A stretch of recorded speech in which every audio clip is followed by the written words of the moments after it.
myself while sleepwalking through it all.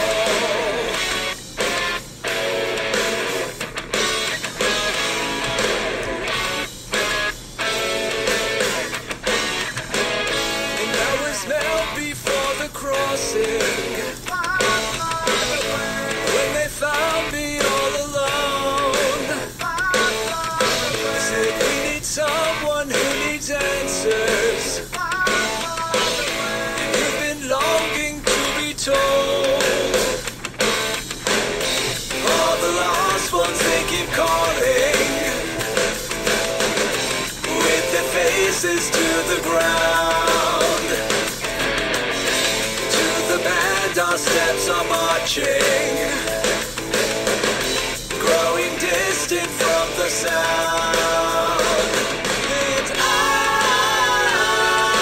crossed all the lines we had drawn, cut all the ties we had formed, told all the lies to myself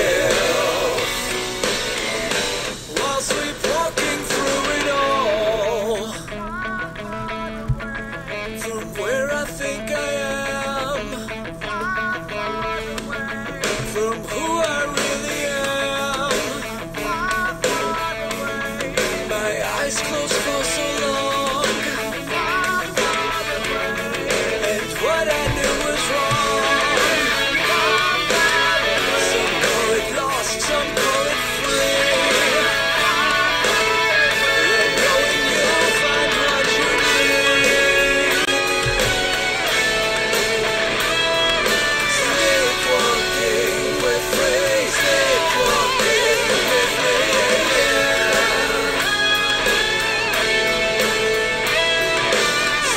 Sleepwalking with me, sleepwalking with me.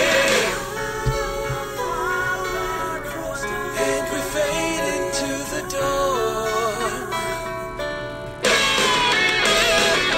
And I crossed all the lines we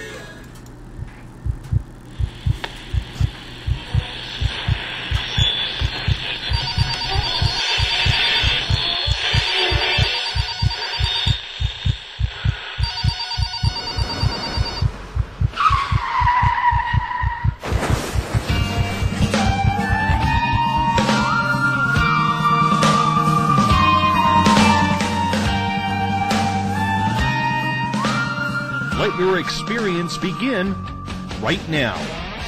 From high atop the mountains of British Columbia to you listening around the world, this is Spaced Out Radio. You can follow us on our website, spacedoutradio.com, on Twitter, @SpacedOutRadio. Give our Facebook page a like, Spaced Out Radio Show. You can follow us on Instagram, Dave Scott, SOR, or on our YouTube channel, Spaced Out Radio Show. They let us play with all our toys. They let us think that we're big boys. They let us make the louder noise, but women rule the world. They let us think we're Superman, that we're the only ones who can be strong, but we break on command, 'cause women rule the world. Buckle up, space travelers. It's time to go for a ride as we are live on Spaced Out Radio. Try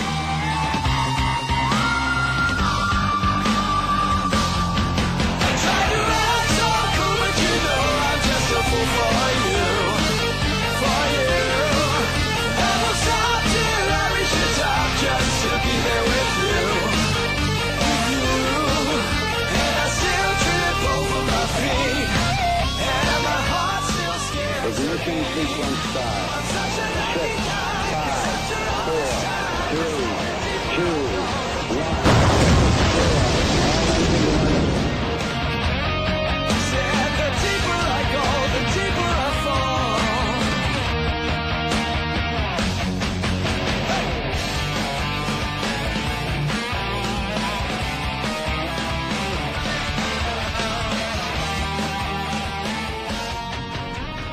Good evening and welcome to Spaced Out Radio. Tonight I am your host, Dave Scott, and thank you so much for tuning into us and listening to us on Spreaker as we come in from the frozen Canadian tundra, battle our way past the wild animals, sidestep Bigfoot, and enter Uncle Jimbo's cabin, stoke the fire, heat this place up, and broadcast to you live on this Monday night, early Tuesday morning if you're on the East Coast.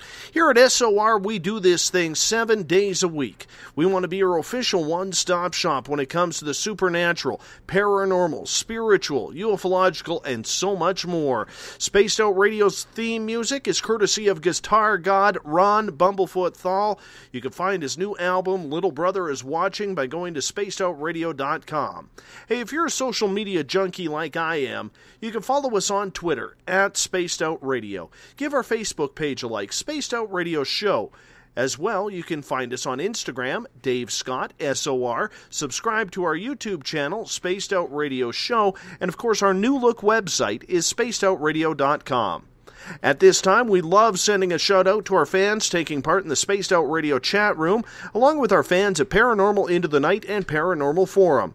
If you're a fan of Spaced Out Radio, coming soon on our website is the Space Travelers membership, where for only $5 a month, you can win prizes, take part in private group interviews, have a special section on our website, and so much more. Hey, we're going to give you more than just our archives. Tonight's show is brought to you by Rivulet Reiki and Readings, providing healings in person or at a distance. PurplePlates.com, helping heal your body, mind, and soul. The new Agora newspaper, 80,000 people a month read it. And, of course, the Spirit Storybox is the official ghost hunting app of Spaced Out Radio. It's the final Monday of the month, which means it's time for Spaced Out Radio's edition of Cosmic Passport with Elizabeth Anglin. Elizabeth is one of our monthly contributors to this show, as she is a psychic medium, ET experiencer, Bigfoot experiencer, animal communicator, talented author, and apparently she brews a mean cup of coffee as well. But tonight we're heading into a new and another direction with Liz, as out of all our conversations we've had with her on this show, and even behind the scenes, we've never really talked to her about ghosts and spirits. And in chatting a couple of weeks ago, she's like, hey, why haven't we talked about this? My answer? No idea. Let's do it. So here we are, heading into a different look of the paranormal. Psychics always do look at the other side a tad differently. So we'll find out what's actually happening over there on the other side. We really don't know much about it, or do we? Hey, the one thing is guaranteed, we will all eventually find out, as much as that sucks to think about. Elizabeth Anglin's website is elizabethanglin.com. And before we bring Elizabeth on, I just want to go over a couple of things with you guys. You know that we have been having a little bit of troubles recently with our audio. Kind of figured it out. It was not Spreaker. It was my computer. Had a major virus on it. So, yesterday, I go buy a brand new computer. James Tyson from Space Out Weekend gets one as well. We'll get the same models. His is working perfectly. Mine will not plug into the Ethernet to broadcast. I'm hoping the Wi-Fi holds out here because, as you know, I live in the sticks. I live in the boonies. Literally, I have to listen for the echo back to hear the next person beside me. That's how far away my neighbors are. But, as much as I love that, that comes at a price with the internet here. So what I'm doing here right now is we're broadcasting. I've got everybody in the house turning their Wi-Fi off. The only Wi-Fi going is on this computer right now, my broadcast computer that I am working on. Got to take it back, 2-hour drive for Mrs. Spaced Out Radio to go get that fixed tomorrow. They're going to exchange it, make sure the other one works. But hopefully the audio sounds good. Hopefully it sticks around tonight. And hopefully we don't have any more of those snafus that we've been having technical-wise. So far, I think we're good. Right on. So, on that note, we're going to bring in Elizabeth Anglin. My friend, my favorite, well, actually, I'm going to say my second favorite Elizabeth of all time because my grandmother is my favorite. Elizabeth, how are you? Good. I'm just getting a sip of tea here, and I can hear you, so that's a good place to start. Yay. And, yeah. How are you? Well, you know what? I'm a little cranky because I really, really like holding the SOR roundtable as we do on a monthly basis. And I was a little upset that we didn't get to do it. You were going to be one of our guests, and we were going to bring you on and the Groovy Bean, Yvonne Palermo, on as well to kind of go over everything that we have been doing here and what's standing in part for the future of Spaced Out Radio. And because of the computer snafus, we didn't have an opportunity to do that. So maybe we'll get into it a little bit tonight with you, at least on your part. Yeah, I think that's fine if you want to ask me any of those questions. I apologize to the folks in chat. I'm not on chat. My computer crashed just before the show started, so I charged up my phone and I'm on my phone. But, yeah, I think we should do it. What? Right on. Well, Yeah. since we have you here, and Yvonne Palermo is in Paranormal Into the Night tonight, she goes by the Groovy Bean. Elizabeth is going to be joining the team a little bit more than what she has. And I'm very excited about this because not only is she going to remain a monthly contributor on Spaced Out Radio, but when we go to 3 hours on April 18th, Elizabeth is going to be hosting the first hour for James Tyson on Spaced Out Weekends, Saturday and Sunday, kind of warming you guys up for the main show. We wanted to get to the 3 hour point, and we were trying to figure out how we were going to get there. And Elizabeth, and many of you don't know, ever since we brought her on the first time, her and I have just had a real awesome connection. And she's always volunteered and stepped up to the plate for anything we needed to do to help grow Spaced Out Radio. And she's come to me for advice. I've gone to her for advice. And Liz, I think we're just a really good team. And I'm so excited to have you hosting that first hour on Saturdays and Sundays of Spaced Out Weekend as you bring Cosmic Passport to the weekend shows. I'm just elated about it. I am too. And I love James Tyson. Now, he's in Canada, so I can't go hug him and, lift him off his feet and smooch him like a uncle or a granny or an aunt or something like that. But I love James Tyson, and all the times that we've been on Spaced Out Radio roundtable together, it's like, yeah, what he said. Yeah, what he said. So I hope that there's enough conflict and controversy between us, but he tends to have a really good, grounded understanding of real world stuff, and then an awesome understanding of paranormal stuff. So to start him out, to start and to also do more journalism versus just interviewing is wonderful.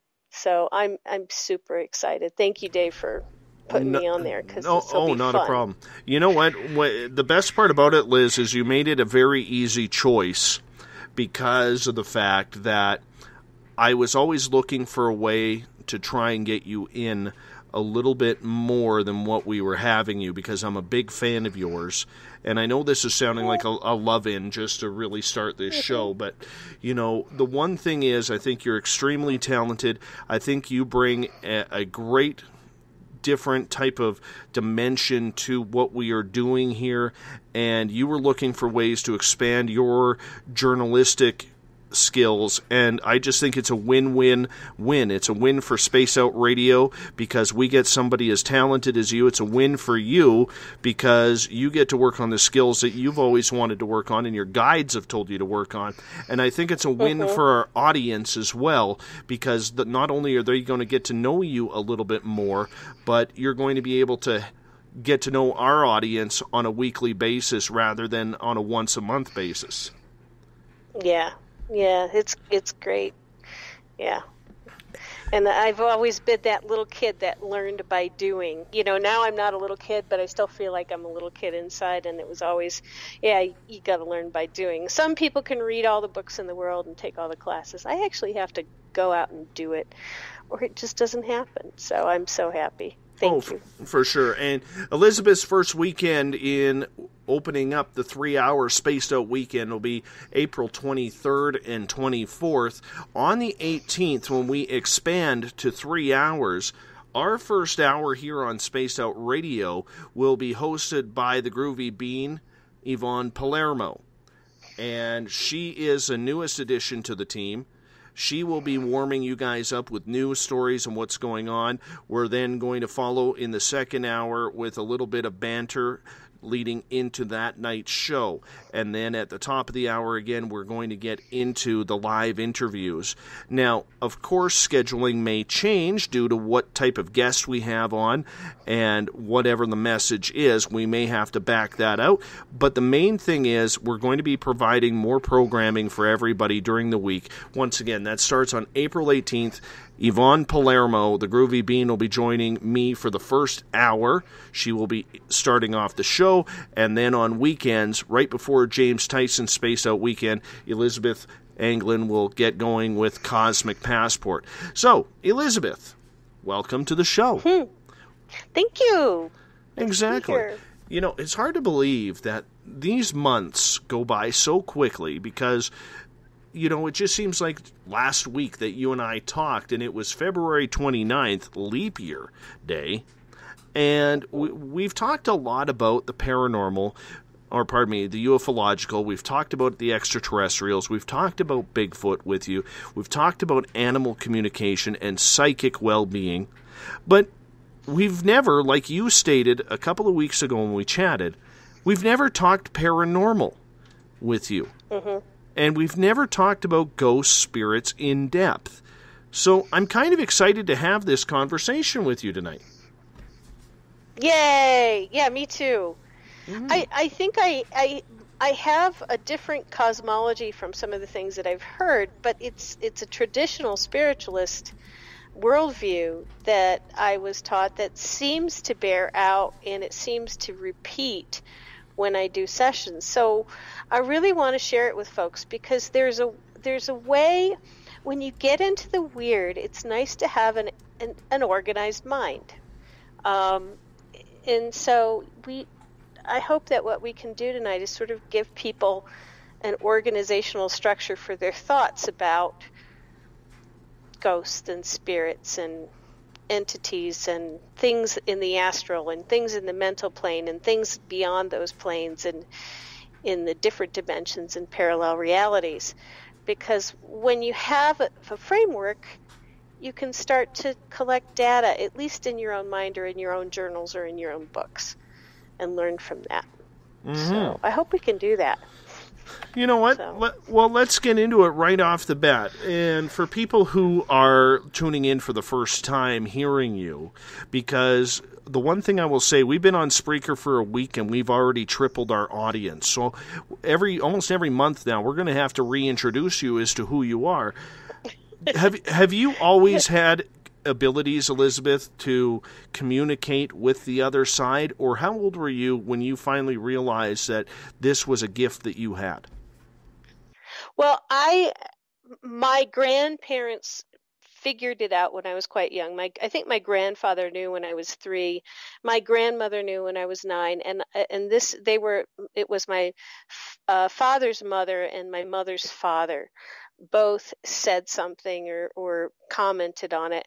But my father's mother, my paternal grandmother, my great-grandmother had been psychic. She had been a healer and a midwife, and she had scared the crap out of people in the small community in Alabama where she was from, because you couldn't pull anything over on her. And when she would do healings or, try to get people to help heal themselves and they would give her a load of bullshit, she would be the first one to say, I don't want to hear it. You need to do this. And so my grandmother knew what being psychic looked like. And I had no idea. My mother was a skeptic. My dad was a science teacher, but he wasn't a skeptic. He's a scientist, a botanist, a biologist, but open-minded in that he knew that we don't know everything there is to know about being living beings and being in the universe. My mom, on the other hand, was, completely skeptical, not just about psychic phenomena, but anything spiritual. She started off by saying she was agnostic, even though she was the one who took us to church.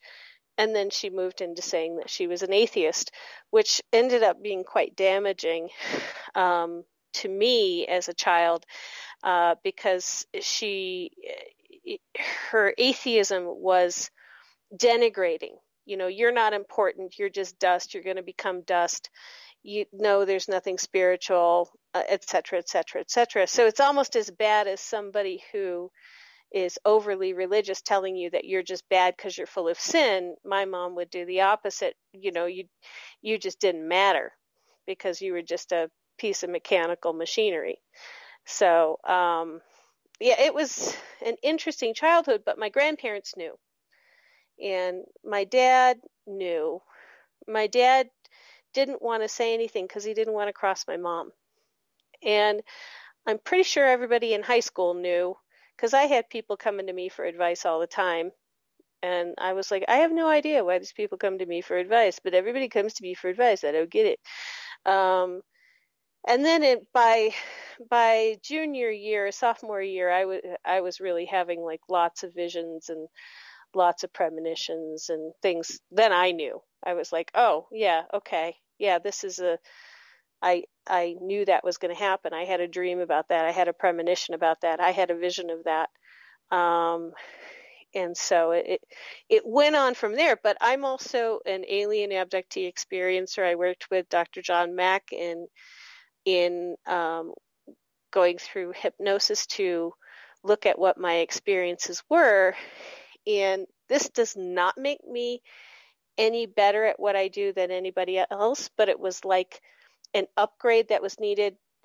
In my early 20s, the aliens did work on me and make me a lot more psychic very quickly at age 25, 24, 25, 26. And then that I have to say was like the training wheels, that things were done. I was altered. I was really, really psychic. And I just had to deal with it. But you learn to deal with it, and then you create your own boundaries after that. And that's, it's a process.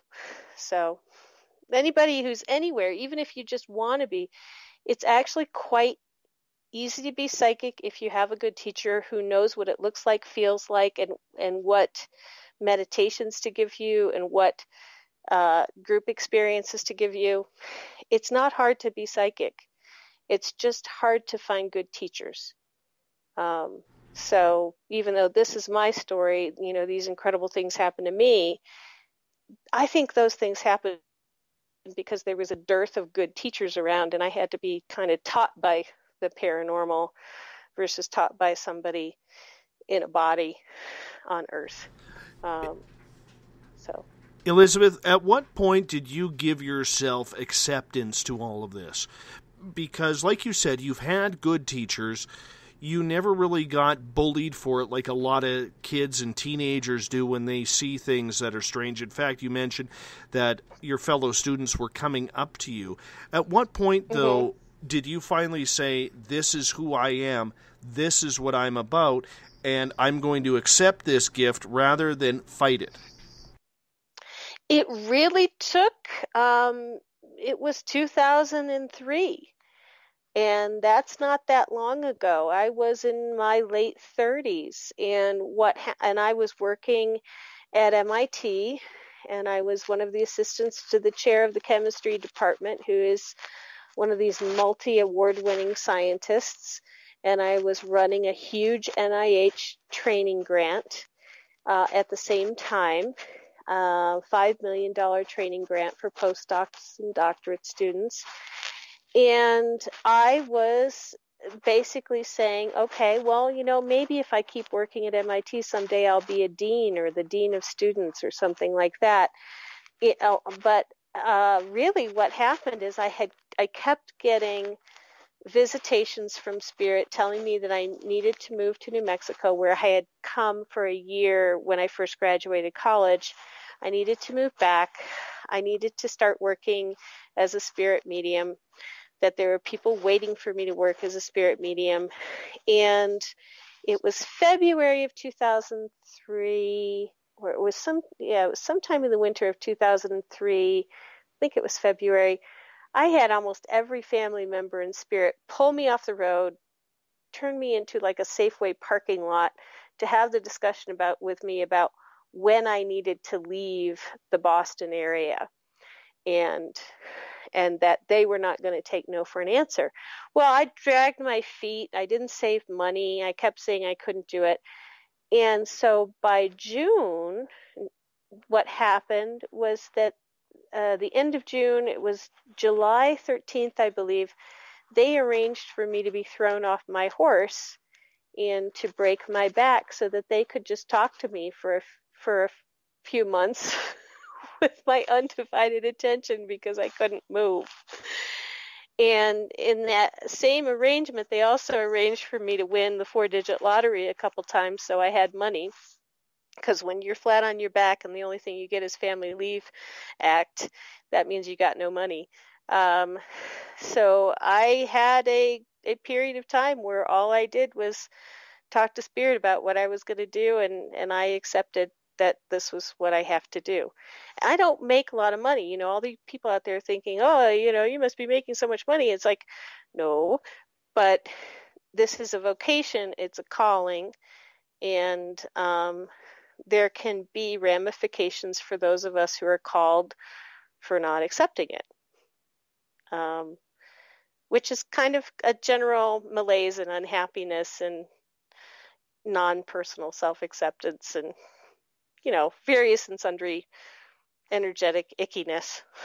But 2003, that was it. Throw me off my horse and talk to me for a couple months because I can't do anything but sit here, lay on my back. That was it. We have Cosmic Passport's Elizabeth Anglin with us tonight on Spaced Out Radio for her monthly appearance, the last Monday of every month. Elizabeth, we only got a couple minutes before we're going to take our first break of the night. When or do you recall seeing your first ghost, and what was it like for you? My first ghost, I think, was an orb. And it was when I was a little kid. I'm trying to remember exactly what year. I think my sister was 10 or 11, so I must have been 5 or 6. And our neighbors, 3 doors down, had an orchard, an old orchard in Michigan. And the whole entire neighborhood, we all ran together as kids. I was the youngest kid in the neighborhood, but we decided to have a seance in the barn above the cider mill. And so all the neighbor kids got together and we had a seance. And of course, you know, I was always the one who didn't let anybody keep me out. And during the seance, this orb floated through the window of the barn, and it went around the circle, and then it basically just hovered in front of my sister's nose, like right in front of her third eye, in front of her nose. And we were supposed to have our eyes shut, but of course I'm like 5 or 6, so I'm like, hell no, I got to see what's going to go on in a seance, you know. So, and there was this orb, and my sister opened her eyes briefly, so I know that she saw it. I don't know if she remembers it now. She is a medium now, but it was the coolest looking thing. It's shiny. It was somewhere between translucent and shiny. Like you almost wanted to say it was metal, but it was more of just a ball of light. And it went around the circle of all these kids. And it was really there. It wasn't, you know, just something that kids made up, because my sister didn't talk about it and I didn't talk about it, and all the rest of the kids had their eyes shut. So, you know, they thought the seance was a bust, but it wasn't. There was an orb, and I think it was a ghostly orb. But it was fun. Awesome. We are talking with Elizabeth Anglin tonight on Spaced Out Radio. We are going to take our first break of the night. When we come back, we're going to get into the psychic side of the paranormal. Spirits, ghosts, demons, you name it. We're tackling it tonight on Spaced Out Radio. You're listening to Spaced Out Radio. I am your host, Dave Scott. We'll be right back after this break. Would you like to become one of our space travelers? All you have to do is click on the Space Travelers icon at spacedoutradio.com. For only $5 a month, you can get access to some great prizes, as well as private monthly shows, newsletters, and a members-only section on our website. Become a space traveler today. Hi there. This is your medium, Joanna, from Spaced Out Weekend, 2 Mediums and a Large. I would love it if you would come and join us with host James Tyson every other Sunday on Spaced Out Weekend. Together, we will take your calls and your questions live. Our goal is to provide you with a positive outlook on deep questions that you may have. Questions regarding love, relationships, money, or whatever else is on your mind. Come and check us out at spacedoutradio.com. Every Saturday and Sunday night, as Dave Scott wanders aimlessly in the wilderness, you can come hang out with me, James Tyson, in Spaced Out Weekend. Starting at 9 p.m. Pacific, midnight Eastern, I'll take you along as we talk with some of the best experts in their fields. SpacedOutRadio.com is the place to find us. So sit down, relax, put your feet up. Enjoy the topics like the paranormal, supernatural, intuitiveness, and so much more. Hope to see you there. Hi there, this is Elizabeth Anglin, and on the last Monday of every month, I join Dave Scott for Spaced Out Radio's Cosmic Passport. We delve into everything from extraterrestrial contact to animal communication. It's a lot of fun, and every month it's something different and exciting. I would love it if you would join us. You can hear and learn from my experiences, and I'd like to know about yours as well. Cosmic Passport on spacedoutradio.com. Hey everybody, this is Patrick Webster Small, and I'm here to bring you the Webster Phenomena every Saturday night, live at 8 p.m. Pacific, 11 p.m. Eastern. If you're looking for aliens and extraterrestrials, well, we've got them. Big and tall, short and small. You're bound to find what you're looking for, so join me on the Webster Phenomena right here on Spaced Out Radio.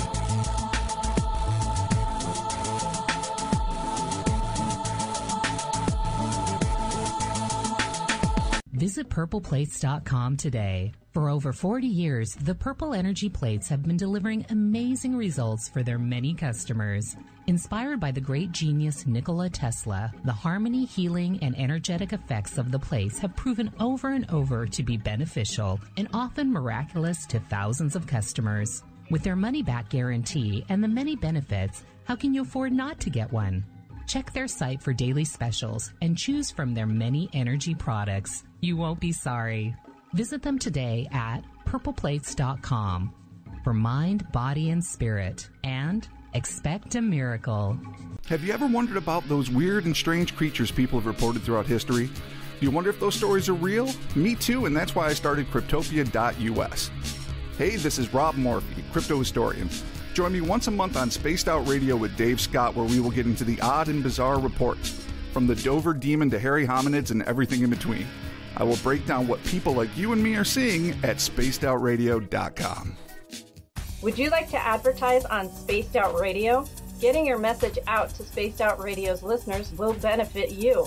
Our listeners are loyal, intelligent, and supportive, and they support those who support this broadcast. For pricing and information, you could go to spacedoutradio.com to find the pricing guide that suits your needs, with many options to choose from. Advertise with Spaced Out Radio today by contacting us at info@spacedoutradio.com.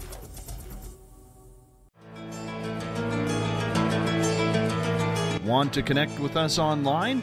Find us on Facebook, Spaced Out Radio Show, on Twitter @Spaced Out Radio, on Instagram, Dave Scott SOR, on YouTube, Spaced Out Radio Show, and our website is spacedoutradio.com. All right, space travelers, here comes the second half hour of Spaced Out Radio. Welcome back to second half hour of Spaced Out Radio tonight. Thank you so much for being with us. Tomorrow night on the show, Claire McNall will join us. We're going to talk channeling, how to do it, what happens when you channel. If you've never channeled, it's a pretty cool experience. I've done it a few times myself. Got some interesting reactions to that as well. That's tomorrow night on the show. Hey, if you want to follow us on Twitter, you can do so at Spaced Out Radio. Give our Facebook page a like, Spaced Out Radio Show. You can also follow us on Instagram, Dave Scott, SOR. Our YouTube channel is Spaced Out Radio Show. Now, all our archives will be on there. I do have to explain, if you go to our YouTube channel right now, all our archives have been erased. Why? YouTube did that. And the reason, they didn't think we had permission from our musical guru and genius, Ron Bumblefoot Thal, and because his music is copywritten, they took it down. So we're in the process of letting them know that we do have permission to use Ron Bumblefoot Thal's music on Spaced Out Radio. We got a letter from him, so we're going to get that cleaned up very, very quickly. Tonight we are talking with Elizabeth Anglin. She is our resident Cosmic Passport guest. It happens on the last Monday of every month. And I think she's battling a little bit of a cold, too. Elizabeth, you need some Vicks, nasal congestion or something. You battling that cold? I am. I'm snuffly, but I think it's a combination of incredible pollen in New Mexico, juniper pollen, pine pollen, pinyon pollen. We have flowers out here, Dave. The flowers are budding. I have pollen from cottonwood tree in my backyard that's out. It's springtime in New Mexico, and it's so different than, if I were up in Colorado, I'd be battling 6 feet of snow and probably the latest snowstorm. But no, it's pollen, so I apologize if I'm snuffly.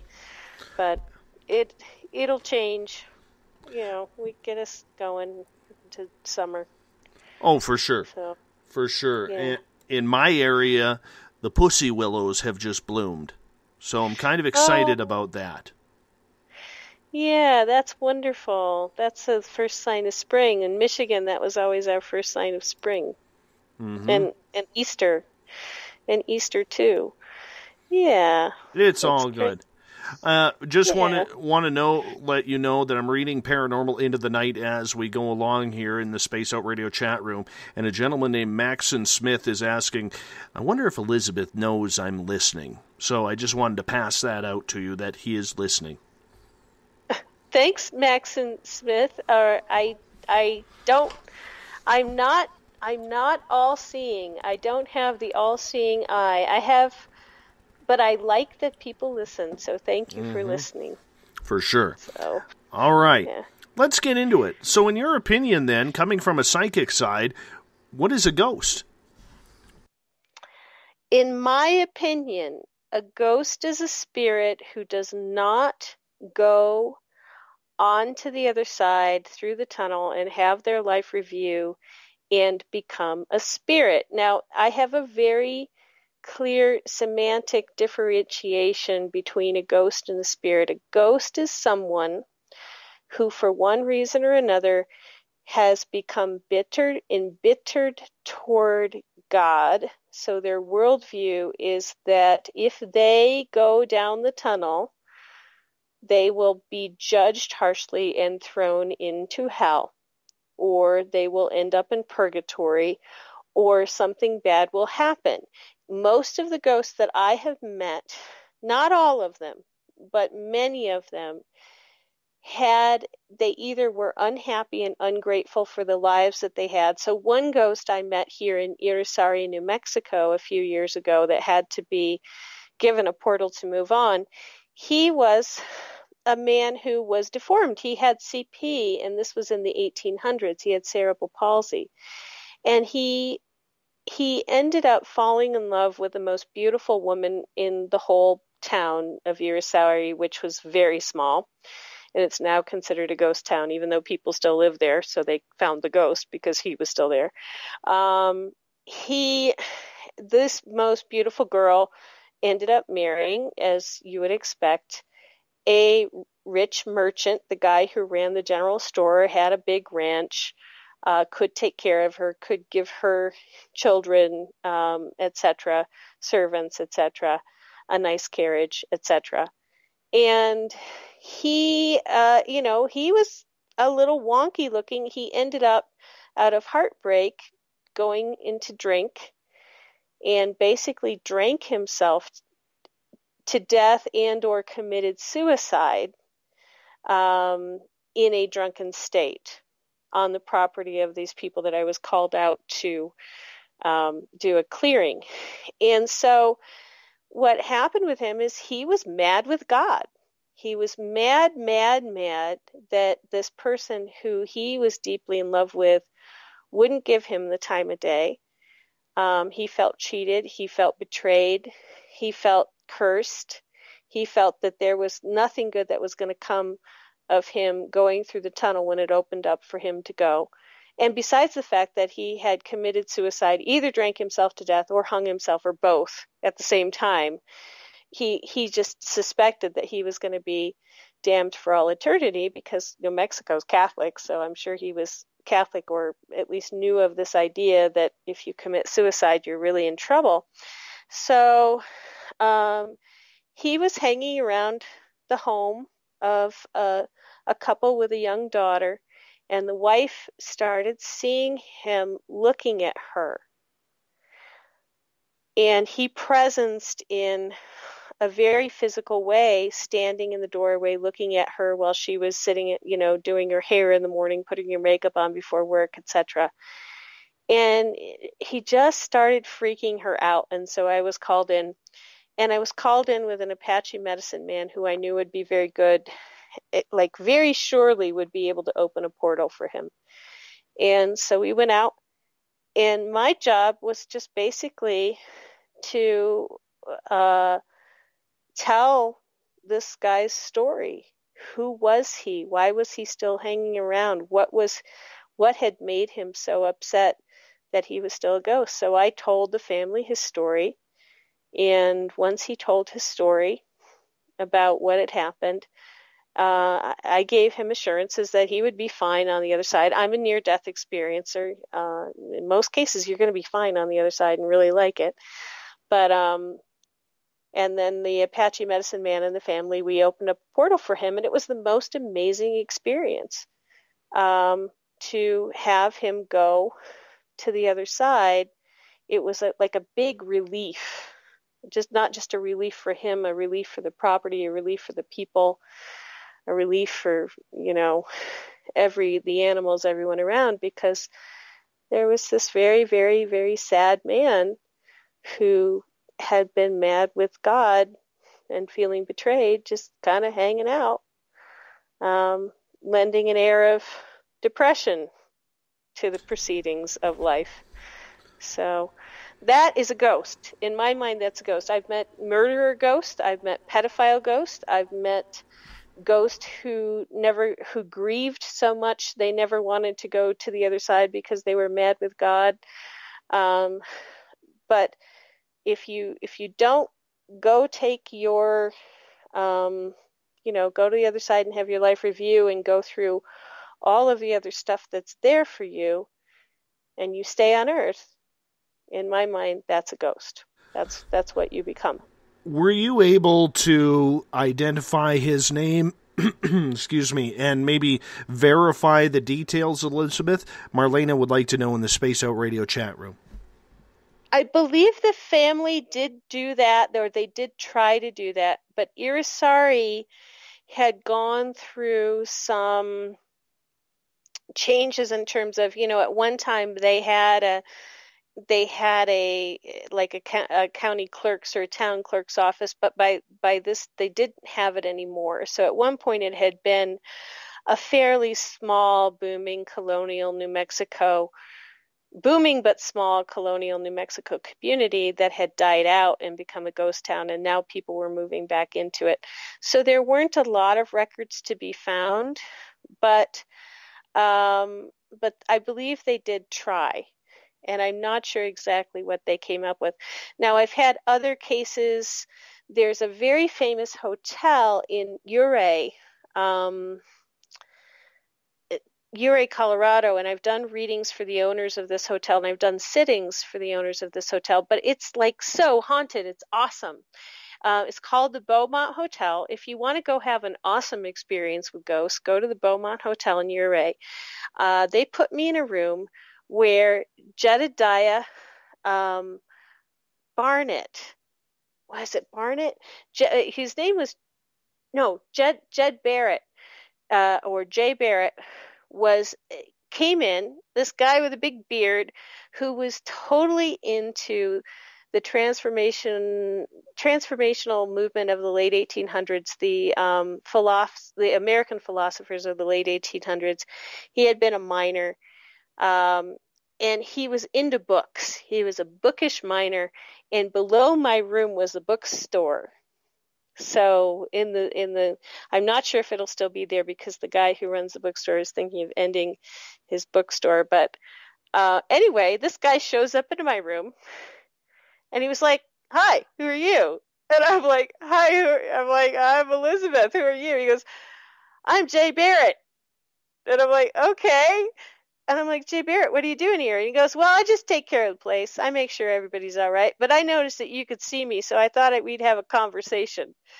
And we checked him out. I found him in the census. I found other, some things about him. We also checked out the other ghosts. There were two girls named Garcia that were there. One had died in the bathtub.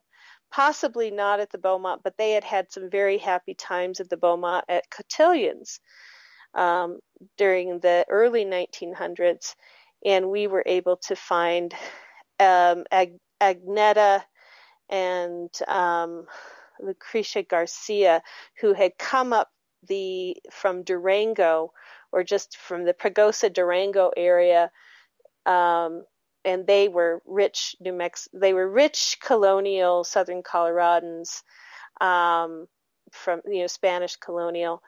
Their family had supplied the miners with mutton and other things, so they had money, and they had money before. But they came up to the cotillions and they had a wonderful time, and so they were showing off their cotillion dresses, and they gave us their names.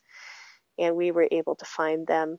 So anyway, if you want to have a wonderful experience with a hotel, very nice ghost, Beaumont Hotel in Ouray. Ouray is an incredibly haunted town. There are gangs of ghost miners that roam about at night. And I would say that the Garcia girls are Jed's an actual ghost. The Garcia girls may be just spirits who come back for fun. In Colorado, you have a combination of those who have moved on and gone to the other side and had their life review, but they have enjoyed Colorado so much that they go back to places that they enjoy being, and those who, for one reason or another, have decided to be ghosts. And Jed's thing was that he thought he should be able to attain enlightenment. It was Emerson. He was into Emerson. And Emerson was, is it transformationalist or, I can't remember the name of the movement, but it's that you should be able to become enlightened wherever you are. And he was also in love with a girl who had been shot at the hotel by her boyfriend when she was protecting her father. Her boyfriend and her father were getting into a fight, and her boyfriend went to shoot her father, and she jumped in front of her father to protect him and died. And everybody loved this girl, and she's very famous in the town of Ouray. But all of the miners loved her, and of course, her boyfriend was mulatto. He was lynched immediately, but everybody loved her. And her ghost is still there, and she takes care of the place.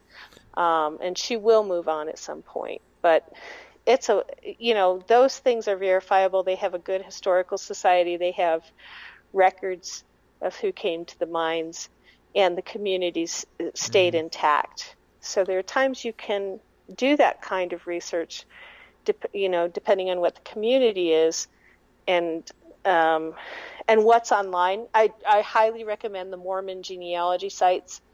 if you can't get to a good historical society in the town. The Mormon genealogical library is amazing. So that's what we did for there. We are talking with Elizabeth Anglin tonight on Spaced Out Radio. It's our monthly Cosmic Passport. Her website is ElizabethAnglin.com. Elizabeth, I have a ton of questions coming out from the Paranormal Into the Night, from Facebook, from the Space Out Radio chat room for you. So we're going to get started here on a few questions. Okay, Eugene from Facebook is asking, as the tunnel is really the exiting of a spirit body, how can someone decide to go through something that isn't there? And could you please ask Elizabeth what the difference is between a ghost, angel, and alien, please? They're all different. So an angel is not a human. An angel is a spiritual being that has various and sundry powers of healing and protection. And so angels are not human. And basically, you want to stick with what you read about angels. In most cases, because there's been documentation of angels for a long time, even before Christ, and even it's not just Christian, it's Jewish, it's Christian, it's Islam, all sorts of information about angels. So, but they're not human. There are people who are on an angelic path who get some of the abilities of angels, but angels, the ones that you hear about, Archangel Michael, various ones that are written of, they have a long history and there's long documentation. Let's see, aliens are aliens. There's lots of different types. Some are interdimensional, some are light beings, some are physical.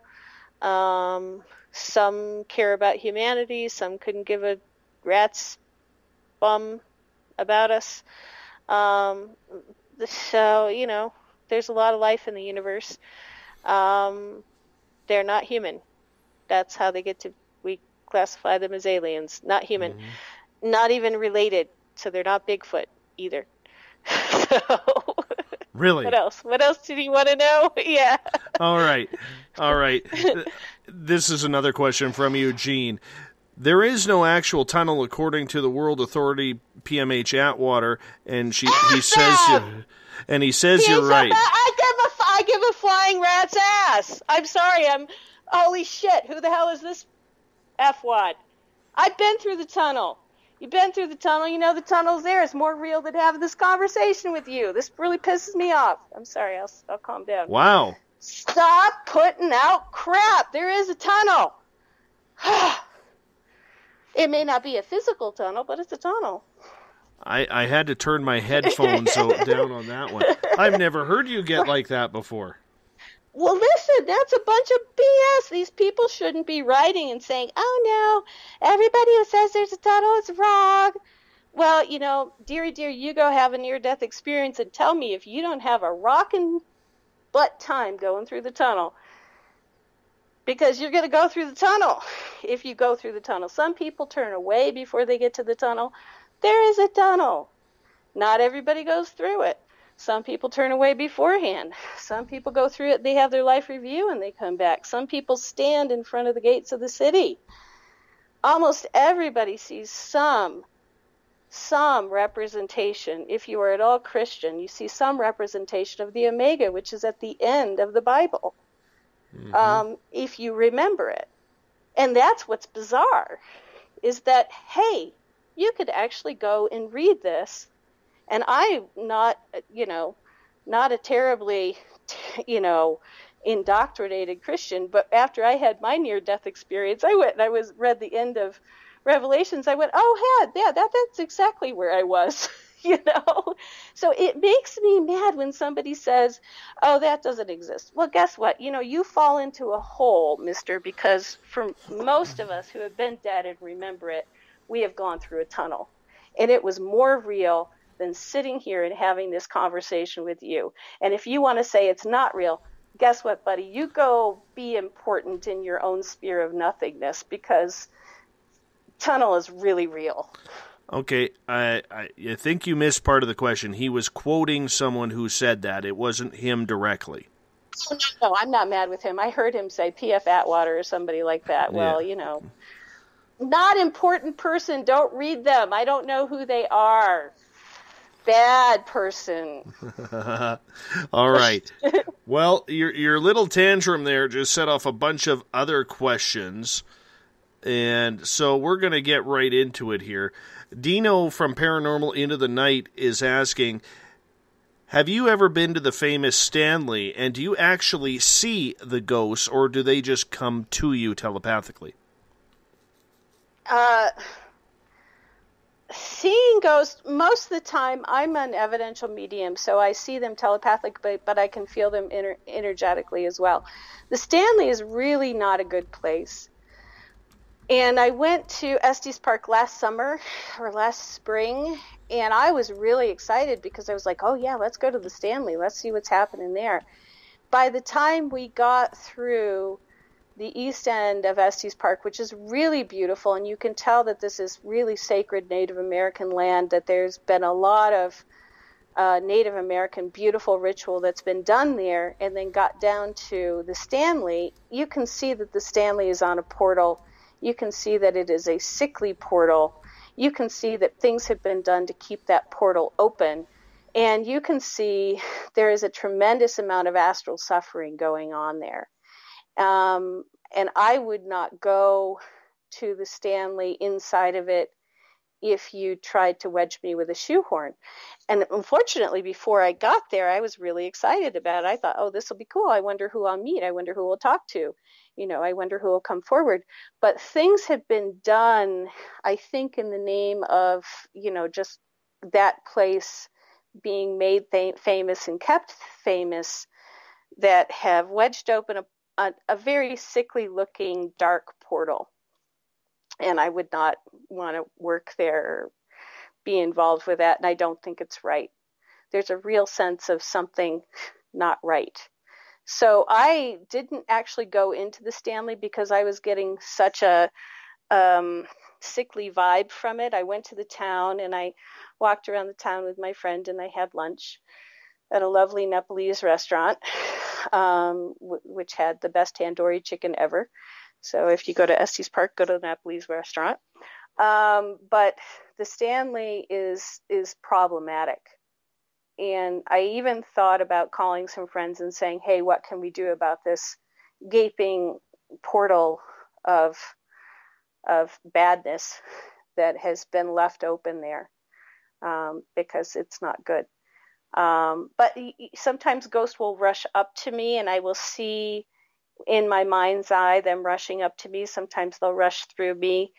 Sometimes they won't be paying attention, and they'll be attracted to my light and rush up to me and rush through me, and that's a little disconcerting. Spirits will generally, once they know I can see them, address me in some way. Sometimes they'll address me at a rush, like, you can kind of hear them coming, hi, or hey, who are you? But it's mainly an energetic feeling, and mainly something that you see in your mind's eye. And if you're a psychic, you see a lot of stuff in your mind's eye, and that's different than something that you're thinking. It has a different presentation to it than a thought and a visualization in your head, because you get used to that. Elizabeth, we have time for one more question before we're going to go to break here. This is from Marlena in the Space Out Radio chat room. In relation to the billions of people who have died over the last hundreds of years, do you consider actual ghosts a rarity? Yes, in relation to the billions of people who have died over the past hundreds and thousands of years, actual ghosts are rare. Most spirits move on. Most spirits, in my opinion, and from what I have learned from spirit, from guides, from angels, from higher spiritual beings, from aliens, do the reincarnation thing. most of them. Some do not do the reincarnation thing, and they do other things in spirit or on other worlds, which is a type of reincarnation, just not on Earth. So ghosts are people who have gotten into some sort of psychospiritual problem that has not been able to be fixed yet, in my opinion. Perfect. We are talking with Elizabeth Anglin tonight on Spaced Out Radio. Cosmic Passport, once a month, the final Friday of every month. Tonight we are talking ghosts, spirits. What the heck are they? From a psychic point of view. Excuse me, had to clear my throat there. You're listening to Spaced Out Radio. I am your host, Dave Scott. We're going to be back right after this break. Become more intimate and interactive with Spaced Out Radio. Join our Space Travelers Club with your new membership. For $5 a month, we'll provide you with special access to the website, monthly prize draws from books to psychic readings, along with monthly newsletter, private interviews, and more. Sign up today to be part of Spaced Out Radio's experience. Every month on Spaced Out Radio, we look into the deep and dark reports of cryptids roaming around the world with me, Rob Morphy, from Cryptopia.us. I would love it if you would join me and host Dave Scott as we delve into the most arcane stories and reports regarding creatures of the unknown. My job is to hunt down the details and bring the evidence forward to you. These aren't your regular Bigfoot stories I'm talking about either. You can find out more about crypto history at spacedoutradio.com. With an ever-expanding listenership base, Spaced Out Radio is the perfect place for you to advertise your product. Our listeners support those who sponsor this show. So whether you're an author or a company, Spaced Out Radio is the perfect place for you. Our pricing is more than competitive, and your advertisements will be seen and heard every show. Head to spacedoutradio.com and advertise with us today. Contact us at info@spacedoutradio.com today. You hear footsteps in the empty room above you. A rocking chair begins rocking by itself. Don't be afraid of the things that go bump in the night. Reach for Spirit Storybox, the iPhone app the Huffington Post UK called the only ghost hunting app you will ever need. Spirit Storybox. The spirits are telling their stories. Are you listening? Strange creatures lurking in the night, the sounds of wood knocking in the forest, odd happenings right out of a fictional world. These are the reports I love. Hi there, this is author Ronald Murphy, and I would love it if you join me and Spaced Out Radio host Dave Scott the second Wednesday of every month on our journey into the unknown land of cryptozoology at spacedoutradio.com. From Mothman to Frogman and everything in between. Hey, they don't call me the crypto guru for nothing. Is the 24-hour world starting to wear you down? Let me from Rivulet Reiki and Ratings lend you a hand. Hi, this is Jolene, and if you're in need of Reiki or a realm reading, come to my website, rivuletrr.wix.com/rivuletrr&r, and let us help you out. At Rivulet, I specialize in healing your body, mind, and soul, no matter where you are. And be sure to check out the Rivulet R&R Facebook page for your best deals. Remember, it's time for you to make some time for you. Find yourself constantly looking up in the sky, looking for answers? Have you had extraterrestrial contact? Are you an abductee? Looking for answers to your experiences? Hi there, I'm R. Keith Andrews, Spaced Out Radio's resident ET expert. Join me live the first Friday of every month where I take questions from the Spaced Out Radio chat room and help you understand those from the far-off worlds. It's 2 hours of knowledge every experiencer should listen to. Hope to see you there. Did you know that Spaced Out Radio runs 7 days a week? Hi, it's James Tyson from Spaced Out Weekend. Every Saturday and Sunday night, starting at 9 p.m. Pacific, midnight Eastern, you can join me and my guests for some great chatter about what's going on out in the universe, or even in that dark part of the basement you really don't want to go back into. Well, let's find the answers to your experiences together. So come on up to Uncle Jimbo's cabin on the weekend. For more information, look us up at spacedoutradio.com. I'm so glad to be here. I'm just really glad to be here. All right. Would you like to connect with us on Spaced Out Radio? Head to spacedoutradio.com to check out the latest shows, guests, and sponsors. And don't forget to sign up for the Space Travelers Club. You'll find all you need at spacedoutradio.com. Yes, the Spaced Out Radio Space Travelers Club is coming on to Spaced Out Radio very, very soon. For only $5 a month, you're going to get prizes. You're going to get a monthly newsletter. You're going to get special access to a special section on the website. We're going to give private monthly interviews for just the Space Traveler members along the lines. And we're going to look for more to give away because this show is all about you. Hey, we're going to give you more than just access to our archives for your $5 a month. So when it's up and running, I would love it if you signed up to become a space traveler. Tomorrow night on the show,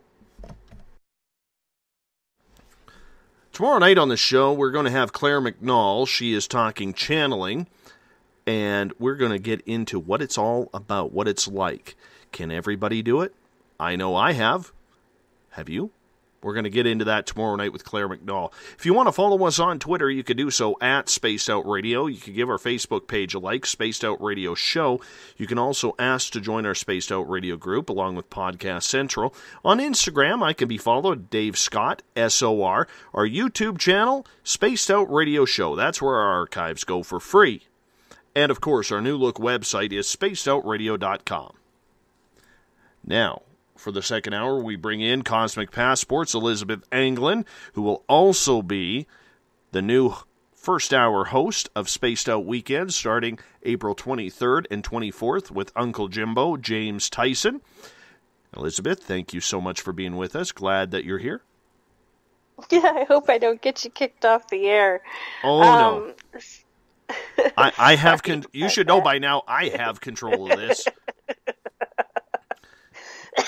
You were just foul tonight. I'm not used to this feistiness from you. Well, here's the thing. I get, and if I were reading, something, I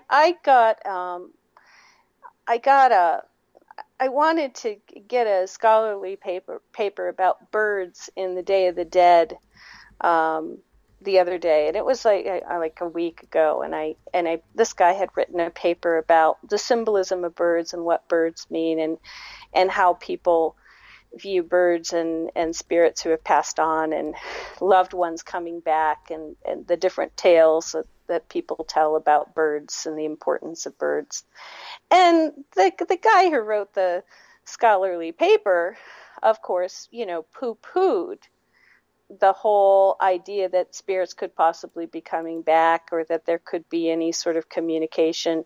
And I was much kinder to him because I was like, well, at least I downloaded you let your paper be downloaded, and you are doing this to be scholarly, and scholars in the academic field have to sort of go along with the academic, scientific, skeptical worldview of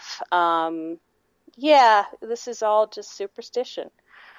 It can't possibly be real, and it's just happens to be odd that all of these different cultures associate spiritual communication and spirits with birds, with visitations by birds after somebody has died, etc., etc. But when somebody starts talking about the reality of the near-death experiencer, and I know near-death experiencers, and I am one, and the important part of what we have to bring to tell people is that the reality of it is that it's more real than anything you will experience on Earth. And someone is saying, oh, well, the tunnel isn't real. And it's like, listen, little toddler guy, you go down the tunnel and then you come talk to me, because right now you're just playing. You're playing in the sandbox you don't know anything about, and we'll give you your toys and here's your binky and leave the rest of us alone. And for the people who really want to know, don't pay attention to that. Scholarly people will not tell you how it is.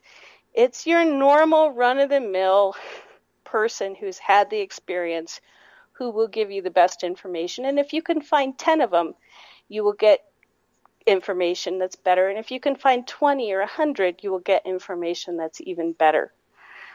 So it depends on what kind of person you want to be while you're studying the paranormal. Are you still having one foot in the skeptical and the scholarly and the academic? And I can go there because I used to edit an engineering journal and I worked for the chair of the chemistry department at MIT. But I can also know exactly what going there looks like, and it looks like crap when it comes right down to it. So I feel strongly. I can see that. I never want to have this debate with you in a dark alley because I'm sure. Yeah, all of a sudden I'll look like a biker chick with nunchucks that'll come out from behind my back. Oh, for sure. All right. Kat Ward in Paranormal Into the Night would like to know, are you a paranormal investigator too, or have you ever been a paranormal investigator with your talents? In terms of paranormal, I was one of the first alien abductees to work with John Mack. But no, I don't go out and do investigations because I work with people who have... So the way I started out was in 1990. I was one of the first people to work with John Mack doing hypnotic regression from my experiences, some of which were consciously remembered, which I had a whole lifetime of missing time experiences, some with police looking for me, some with other people, UFO experiences, etc. So if you want to call that paranormal, I started doing paranormal research at Harvard with John Mack. And I spoke at Harvard and I spoke at MIT about that type of paranormal. But in terms of ghosts and spirits, I go when someone calls me and I go for therapy. I don't think that it is appropriate to quote unquote research somebody who is a ghost or research spirit in that way when there is a wealth of information about the spiritual side that you can learn from the first spiritualist church, through Lilydale, through various spiritual communities especially in the UK and in North America. And once you become able to be an evidential medium, which anybody can be, if you practice and you sit in circle, you learn a certain amount of compassion that transcends research. And the compassion is, do we really want to have the spirit that is in pain, that is stuck, that is kind of mucking up the energy that's around us, sitting around here moping in our space? You know, when they could be going on and they could be learning and they could be continuing their journey. And my idea is, no, you don't. And do you even want to research that? Well, yeah, if you want to write it up, that I went over here and I met this spirit who was a ghost who had gone on, and here was what their problem was, and here was why they were afraid to go on to begin with. 9 times out of 10, you're going to find out it's because of some screwed up religious belief that too many bad religions have indoctrinated people with. But, you know, do we need to keep sending people back in to say, oh, yeah, there's a ghost here. Oh, yeah, there's a ghost here. No, let's see if we can help this ghost out. And I think that spiritual sitting circles, spiritualist temples, again, Lilydale, you know, getting trained to be a spirit medium, that can give you the skills to be helpful as a healer versus, oh yeah, yep, look, that just happened. However, I did want to talk about portals, which is a completely different thing, but yet has a lot to do with why there may be a bunch of ghosts in a certain area. So right on, and that actually leads into a question from Paranormal Into the Night from Gloria. Can the bad, sickly portals be closed by you or others, or are they always open? I believe that they can be worked on by groups. I don't think I would be strong enough, for example, to work on the Stanley Hotel by myself. I wouldn't be above getting a group of people together to go up there out of the goodness of our hearts and, you know, without telling the owners of the hotel, you know, we think we're going to close your portal because you've been really, you know, not doing this well. But yes, I believe that they can be. However, there are places like Ouray, Colorado, and I want to get into this because in mining places, and I think who was it that was on talking about Alberta and all the ghosts in Alberta and those little communities? Yes. Derek White Sky Cloud. Derek White Sky Cloud is, I believe, touching on something that happens in the mountains, in the Rocky Mountains especially, but even in Appalachia, where in mountainous areas where you have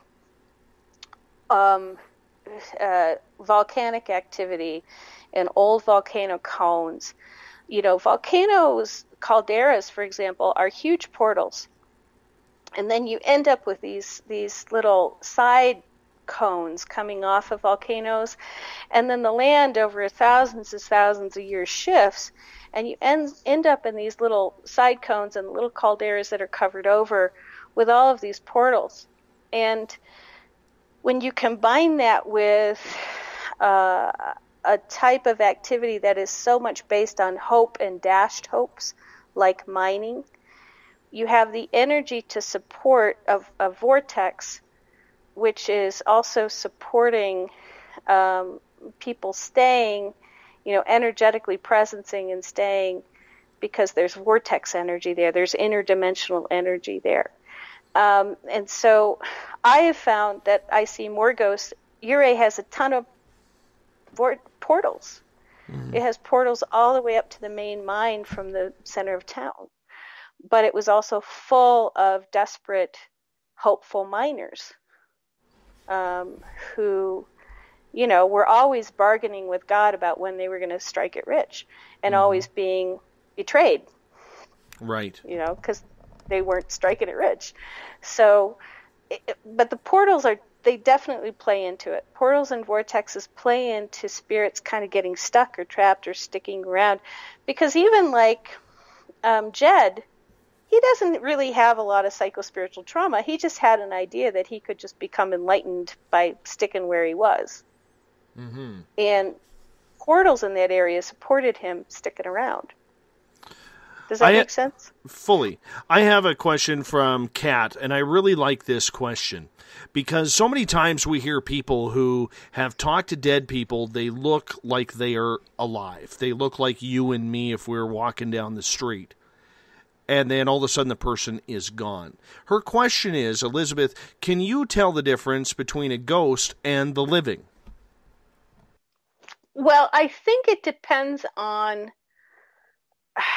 I have met some people who were probably spirits incarnate. Like, I had an afternoon conversation with Sanat Kumara, who showed up as a person who was dressed all in silk and had a broken watch, and time stopped.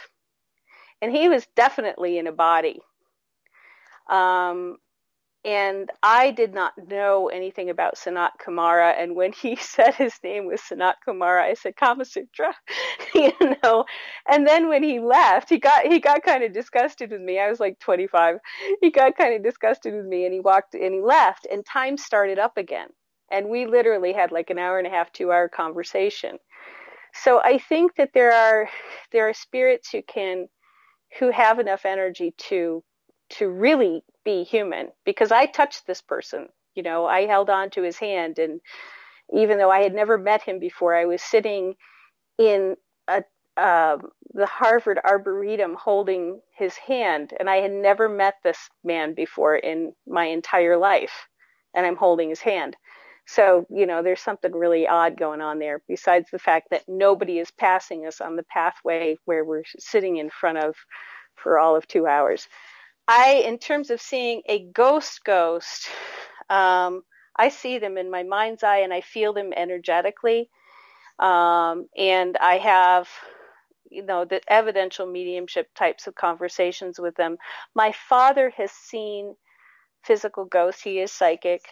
They have appeared to him physically. And when he's around, there are more sounds that physicalize. Like, there's a part in my book, Experience, where a ghost is walking up and down the stairs, and stairs are physically making noise of footsteps. It's not in my head. It's not, clear audience.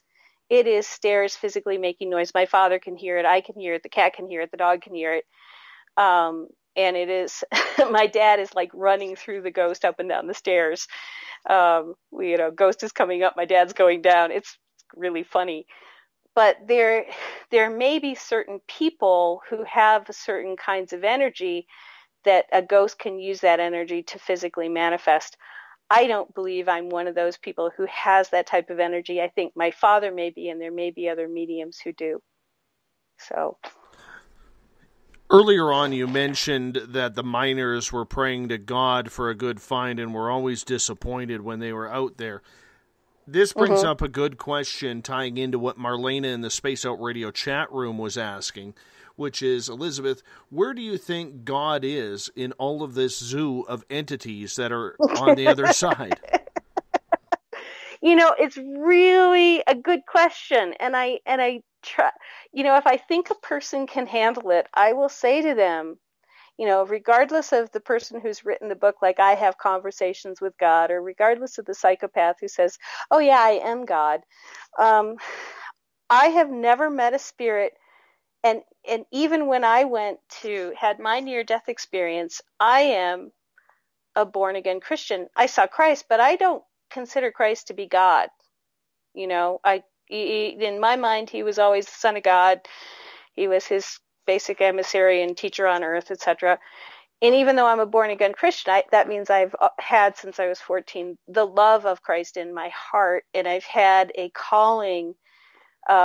Christ has called me to witness in a certain way, and he told me at 14 I was going to witness in a different way. And so my mediumship is my witnessing, even regardless of what anybody else who's born again thinks. It's not their business.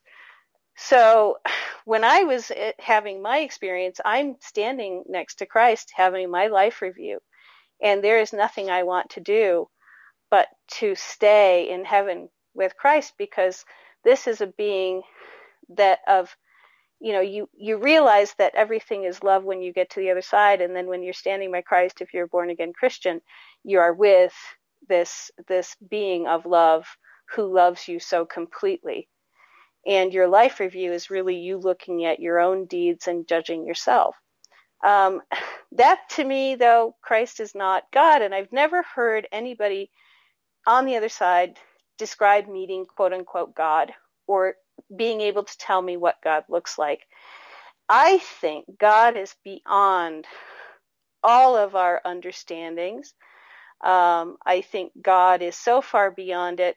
I have a friend who's an incredible dowser, and he said that when he dowses God in terms of the value of, the energy of the word, it goes to zero.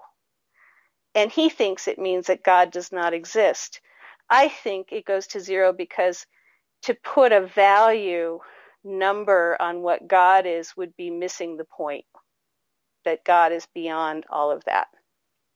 Now, the creator energy, I think we all have it, and I think we all express it. And I think that, you might look at God and say, well, that's the creator being, but that's still so far beyond anything that we, even spirits who are on the other side, really can understand and grok, so to speak. So I don't have a good answer, but I have other answers. Well, you know what, and we'll get to those. We are talking with Elizabeth Anglin tonight on Spaced Out Radio. Cosmic Passport makes its appearance on the final Monday of every month here on SOR with Elizabeth Anglin. Her website, elizabethanglin.com, if you want to check it out or maybe get a psychic reading or an autographed copy of her book. That always works as well.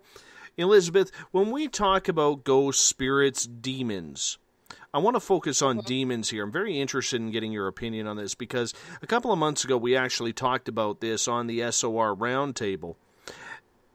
It seems the popularity of demons and demonologists is everywhere spread over the last 8-9 months in the paranormal community. Are you buying it that there are that many demons out there and this is just a popularity contest? Or do you believe that people are just very misconstrued about what is truly going on the other side? What is your opinion of that?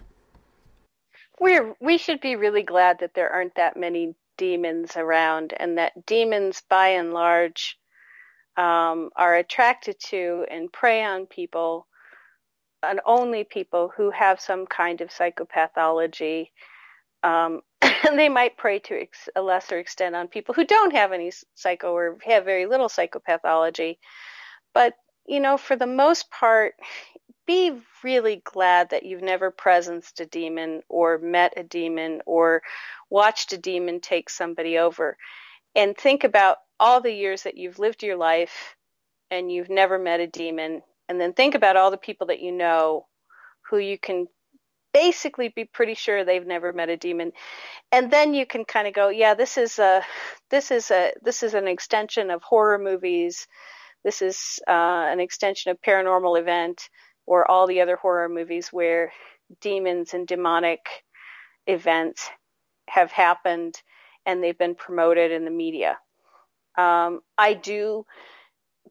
I have seen demons before. I have presenced a demon. I have a family member who had a tendency to become possessed. I was stalked by a guy who was possessed. I do have some personal experience with demons, even with working with people who have possession. Oftentimes these people will have a form of borderline personality disorder or narcissism or histrionic personality disorder or some other schizoaffective psychopathic personality complex going on, which most of the time they're just fine. And then all of a sudden it's very clear that they are not who they are and they are presencing a demon. And the demon is very present and it is what it is, which is confusing to them, hateful. Doesn't really care if anybody lives or dies, would be fine with you dying if you're a loved one, is about separation, is about doing whatever they can to separate families, loved ones, is about lying, all the kind of things that are really a super pain in the butt that you don't want to have to deal with. Yeah, there are demons out there, but are they the really scary, spooky horror things that, like are in the movies? No. They're going to presence when you've had a bad conversation with a loved one and you go up to them to hug them and tell them that you love them, and all of a sudden they presence the demon. They look like a serpent. They start hissing at you. They try to kill you. They start speaking in a voice that is not their own. That's very demon-like. But most of the time, no, you're not going to get. Most people are not plagued by demons, and luckily so. So what's your take then in watching the scene around the paranormal field where everybody is talking demons? The television shows are only hunting demons now, and it seems that everybody is a demonologist when originally you had to be a Catholic priest in order to be a demonologist. I think that it's ridiculous. I mean,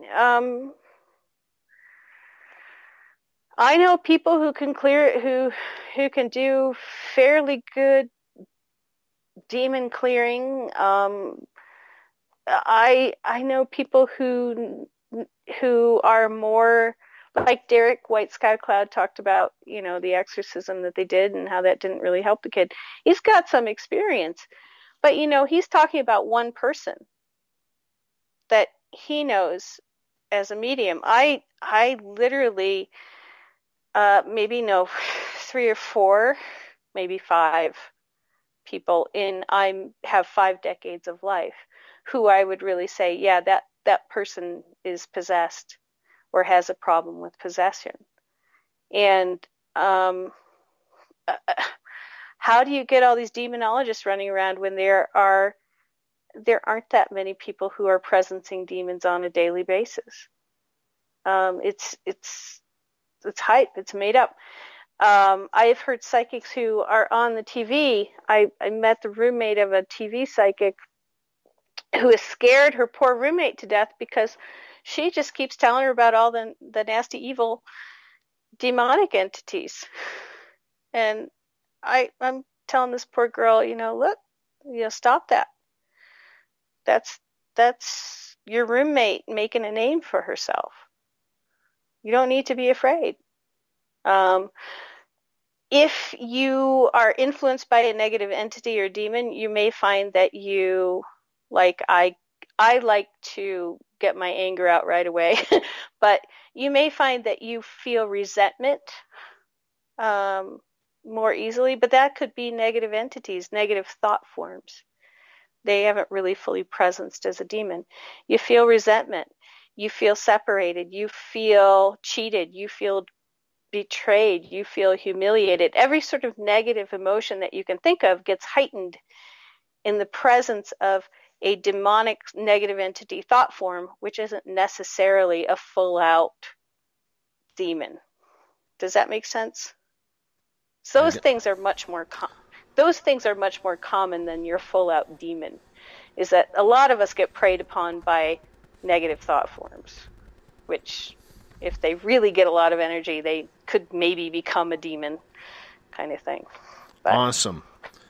We are talking with Elizabeth Anglin tonight on Spaced Out Radio. You can visit her website, ElizabethAnglin.com, get a reading, do some remote viewing, maybe talk to some dead animals or alive animals, whatever you want. She is your bookstore when it comes to everything. That's why we bring her on the final Monday of every month for Cosmic Passport, and Elizabeth will be the new first-hour host of Spaced Out Weekend starting April 23rd and 24th. Elizabeth, we're going to put you back on hold for our final commercial break of the night. You're listening to Spaced Out Radio. I am your host, Dave Scott. Thank you so much for tuning in. Love you guys out there.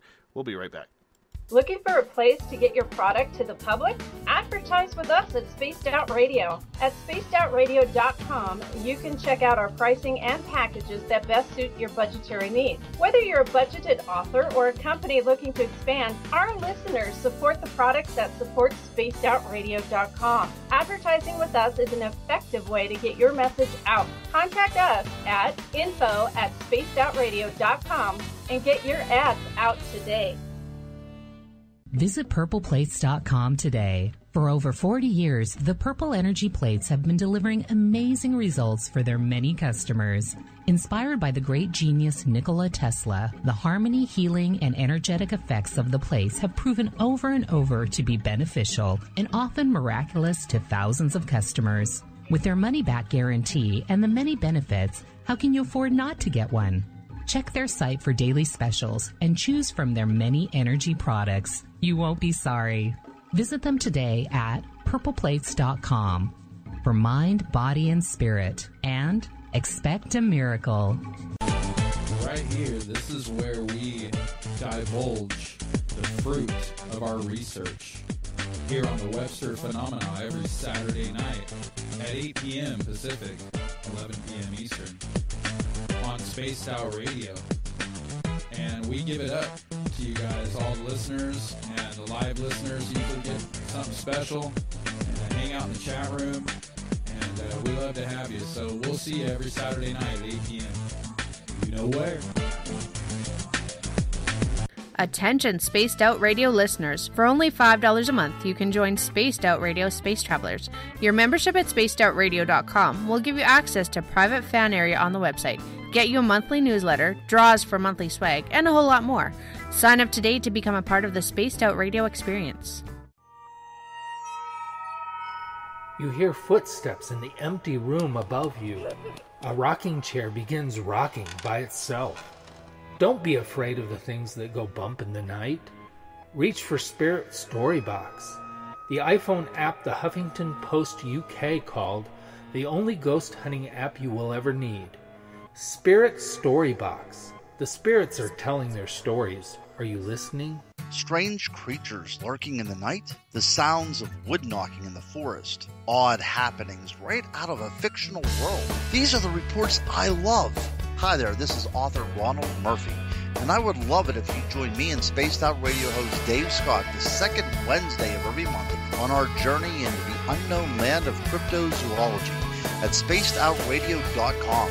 From Mothman to Frogman and everything in between. Hey, they don't call me the crypto guru for nothing.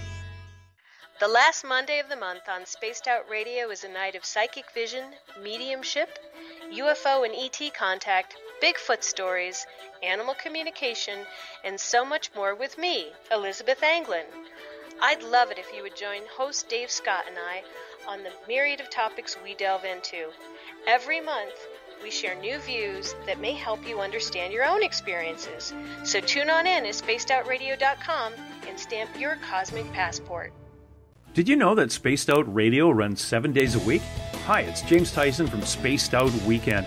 Every Saturday and Sunday night, starting at 9 p.m. Pacific, midnight Eastern, you can join me and my guests for some great chatter about what's going on out in the universe, or even in that dark part of the basement you really don't want to go back into.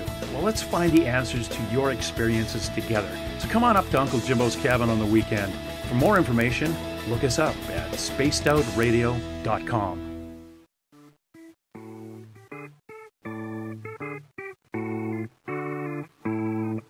Missed most of tonight's show? Don't worry, you didn't miss a thing. You can head to our website, spacedoutradio.com, and download our archives for free. And don't forget to get your Space Travelers membership today. Now, back to tonight's show. Welcome back to Spaced Out Radio tonight. I am your host, Dave Scott. Thank you so much for being with us. If you're in the Spaced Out Radio chat room, Paranormal Into the Night, or Paranormal Forum, we appreciate you guys coming in and saying hello. Your questions, once again, are great for our guest, Elizabeth Anglin. Tomorrow night on the show, Claire McNall will join us. We're going to talk channeling. If you've never channeled before, it's kind of a trippy experience. I've done it a few times, even accidentally. That's how everything started for me on that fateful day, December 13th, 2011. I will never forget it. We'll get into that tomorrow night. Hey, if you want to follow us on Twitter, you can do so at Spaced Out Radio. On Facebook, give our page a like, Spaced Out Radio Show. Also, you can follow me on Instagram, Dave Scott, S-O-R. And, of course, our website is spacedoutradio.com. And I want to give a quick shout out to Kathy, who is in charge and does a great job live tweeting this show and on Instagram as well. Kathy, you are the best. We really appreciate everything that you do right here for Spaced Out Radio. Tonight we are down to the final half hour with Elizabeth Anglin, and she is a psychic medium, paranormal intuitive, ET abductee, animal communicator, makes a mean cup of coffee, apparently.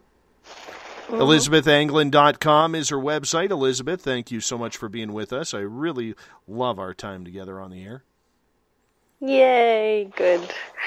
Hey, so did you go through the 2011 thing? I'm just curious because you channeled in 2011 where it was like your new life was starting before your old life had ended. You know what? I call that, I lived a very happily boring life up until that moment. Uh-huh. And when, I'd always believed in the paranormal. I had always believed in UFOs. I'd always believed in Bigfoot. Never thought I would have any quality experiences. But on December 11th or 13th, 2011, when I saw the angel of death in my mother's eyes, and later on that night channeled the angel of death because he wanted to talk to me because I was not supposed to see him in my mother's eyes. Everything changed from that moment on. I started becoming more intuitive. I started having experiences. Almost every couple of days there was something happening, and it was really, kicking that ball down a hill and watching it pick up speed for me from that day. Mm-hmm. Yeah, I didn't even see the angel of death when I had my near-death experience. He just talked to me in my head. Mm-hmm. So that's pretty amazing. Well, what happened with me on that, and I'll get into it a little bit more tomorrow night, was I wasn't supposed to see him in my mom's eyes. And when I did, I knew exactly who I was looking at. And I've had a lot of people question, well, how did you know? When you have an angelic experience like that, you know. I know that's a simple answer. I'm not trying to dodge the question. You just know. And, you know, for him to come back and channel through me that night with 38 minutes of time, I don't remember, but Mrs. Spaced Out Radio does. It was a phenomenal experience. It's funny because looking back on it, I don't remember that time, but over time I've been able to recall the important things that he told me. And I'm very thankful that he told me what he did, because he was getting ready to put in his words to take my mother home unless we changed a few things around the way we were treating my mother and her illnesses. And if we hadn't changed, my mother would have never probably seen my son being born. My mother would have never got to hold him, and my mother is still alive, and I'm so thankful and grateful for that communication with it, that it really changed, like you said, instantaneously the way I thought of life. I had, after my near-death experience, I had another meeting with the angel of death when I wanted to leave. I wanted to leave the world. I was so depressed and so distraught and so bereft that the angel of death showed up and said, "Do you want to come?" And I realized, you know, just being asked the question, you know, "I'm here, do you want to come?" made me think about how sad everybody was going to be, that all of a sudden I was just, you know, in a chair dead for no apparent reason. And I kind of got this flash forward of all of my parents being sad, my brother, my sister, the little kids being sad, my boyfriend, his best friend, whose house I was at, being devastated. And I thought, no, I don't want to come, because it would be too terrible for everybody who I'm feeling sorry for myself and I'm not realizing how much they love me. It would be too terrible for them if I did come. And with that, he left. But it was like a lesson instead of a, you know, yeah, sure, I'll kill you. No, it was a lesson. You know, really think about this. Think about it. You know, do you love? Are you loved? Are you loving the people that you're with? Are you being loved? Are you feeling sorry for yourself when maybe you have more love in your life than you're letting yourself realize? So that's not a demonic event. That's a clarification. For those of you who have questions about that, that's a clarification. Hey, Liz, let's get into the topic of people in general who may not see dead people. They may not have any paranormal experiences or have contact that they know of with spirit.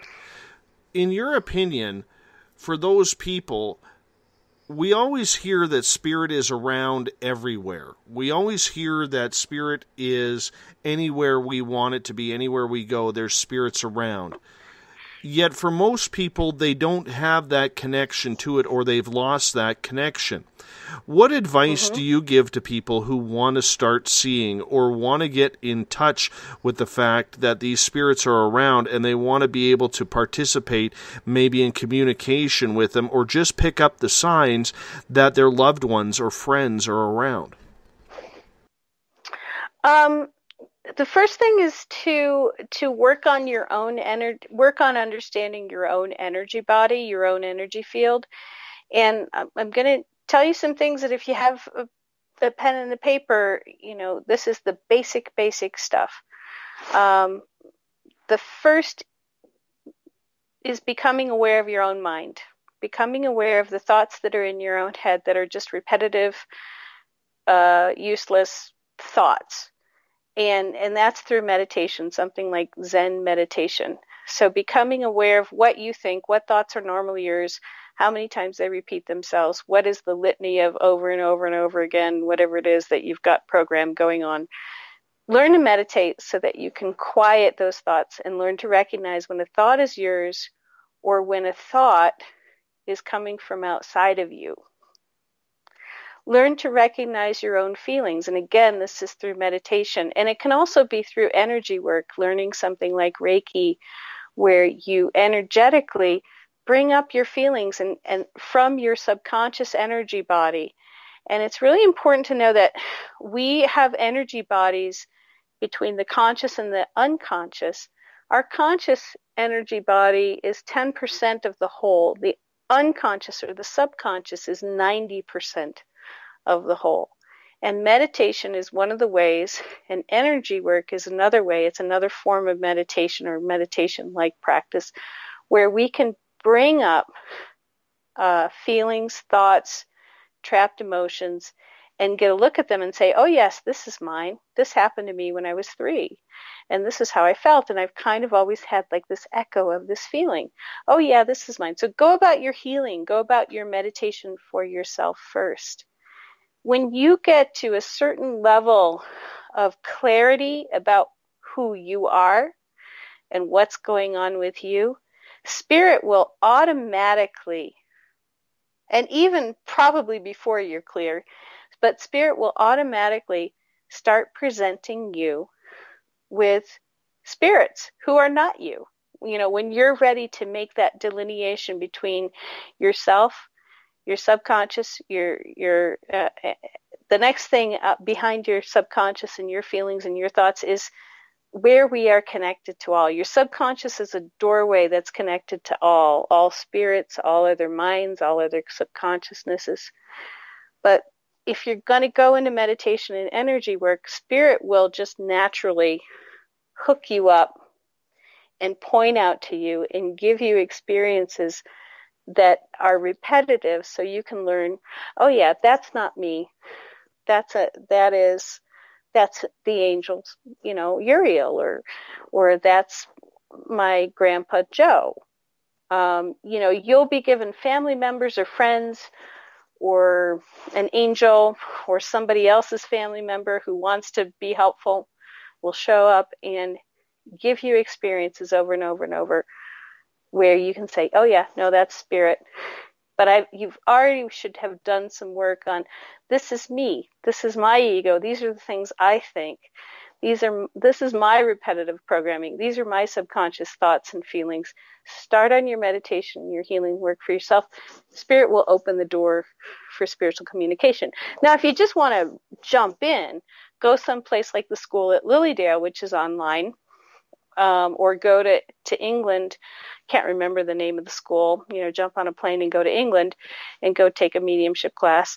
You know, Lilydale's got a really good school. You can go there. I went to the Air Institute in Boston at the First Boston Spiritualist Temple.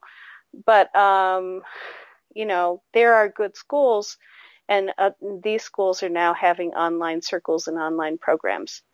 So, but they're going to tell you to meditate, you know, and they're going to tell you to get on your own healing work, and they're going to help you do it too, because it's part of the process. I have to tell you, I hate meditation. I do. I find, you know, I want to do it, and I'm sure a lot of people are just like me, Liz, where they want to do it, except they barely have 5 minutes to take a bathroom break during the day. And yes, I'm being sarcastic when I say that, let alone to find 5, 10, 15 minutes or even half an hour for a meditation session to themselves. Because, let's face it, the world is a 24-hour world now. Everybody is always on the go. So to find time for yourself is very hard, and people are so used to the quick fix answers now that they're almost rushing in order to try and get those answers. So how do you simplify it? Well, you do 5, 10, 15 minutes of meditation, and you do it every day. If you look for it, Dave, I could tell you if I saw you on Facebook, what are you doing? You just zooming around Facebook? Go meditate. And I bet you could take 10 minutes instead of zooming around Facebook, having conversations you need to have, and go meditate. But energy work speeds up. So learn something like Reiki, learn second degree Reiki, because if you give yourself a treatment in 10 minutes, that can be as good as, 45 minutes of really solid Zen meditation. There are Silva Ultramind. You can get in a good session of, looking at your programming and changing it in 10 minutes, doing Silva Ultramind once you get good at it. So there are other things that you can do, but you have to be aware of what that you bring a certain amount of information to any subtle communication and any subtle relationship.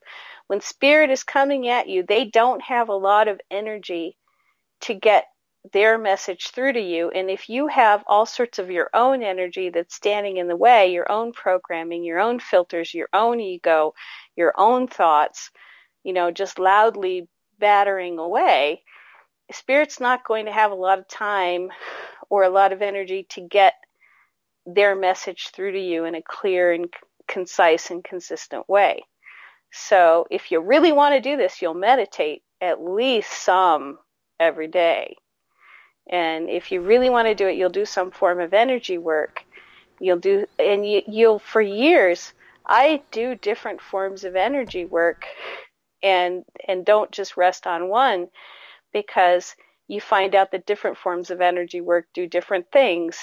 And, now you've gotten to such and such a level that you need, energy work X instead of Z, which is where you just were. So you have to be prepared to get, your own forms of clearing. I'm doing emotion code clearing work now, which is really, really helpful because it clears out my trapped emotions from my subconscious. I've done access consciousness. I've done spiritual release therapy. I've done the Berkeley Psychic Institute meditations. But, when I started out with Zen and Reiki. And I think that was a good basis because spirit was able to work with me from those two things. And the aliens working on my head before that. But, I think anybody, if you did Reiki and Zen meditation, spirit would be able to work with you. You always got to bring up the aliens, man. You always got to. I know. It's all about the aliens. Guys. I love those. They're so cute. I love them too. I'm not going to admit. I'm not going to lie about that. Hey, for people who, let's take the meditation out of it for a moment here, and for people who say do have a sense that maybe a loved one or a friend or a spirit is around, but they're not sure what to look for. What are the type of signs that they should look for in regards to when a spirit is around? A thought that's not yours. You might be in the middle of perseverating about something, and all of a sudden you think about something else completely different.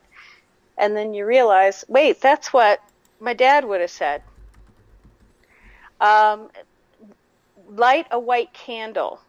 Another thing to do is if your candle raises up, it gets really high all of a sudden, that's oftentimes a sign of a spirit being around. Spirits are attracted to fire, the candles or bonfires and things like that. I'm not sure why. But even in meditation, a lot of teachers say have a white candle, have a candle that you look at. You'll notice when your meditation gets really good, the candle will flare up. Well, when there's a spirit around, if you want to just keep like a white candle, the flame will also flame up. And it could be an angel too. If you want to invoke angels to come work, you'll know they're working when the flame really flickers and flames up. Birds. I have had spirits flat out tell me in session with people, especially the spirits of other animals, that they'll say, did you see that bluebird at the window the last 2 days?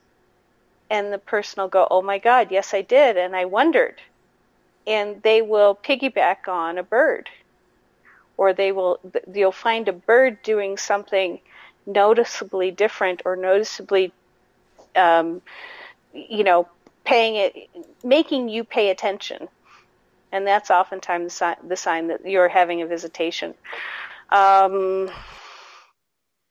You can ask your loved ones in spirit to arrange something, but it's hard for them to sometimes get up the energy to arrange a certain thing. But sometimes they can, and people get floored when they do. Elizabeth, what about people who say they put their keys on the counter and now the keys are gone, or their toothbrush ended up on their coffee table, or something along those lines, and no one's around, no one's home or anything like that?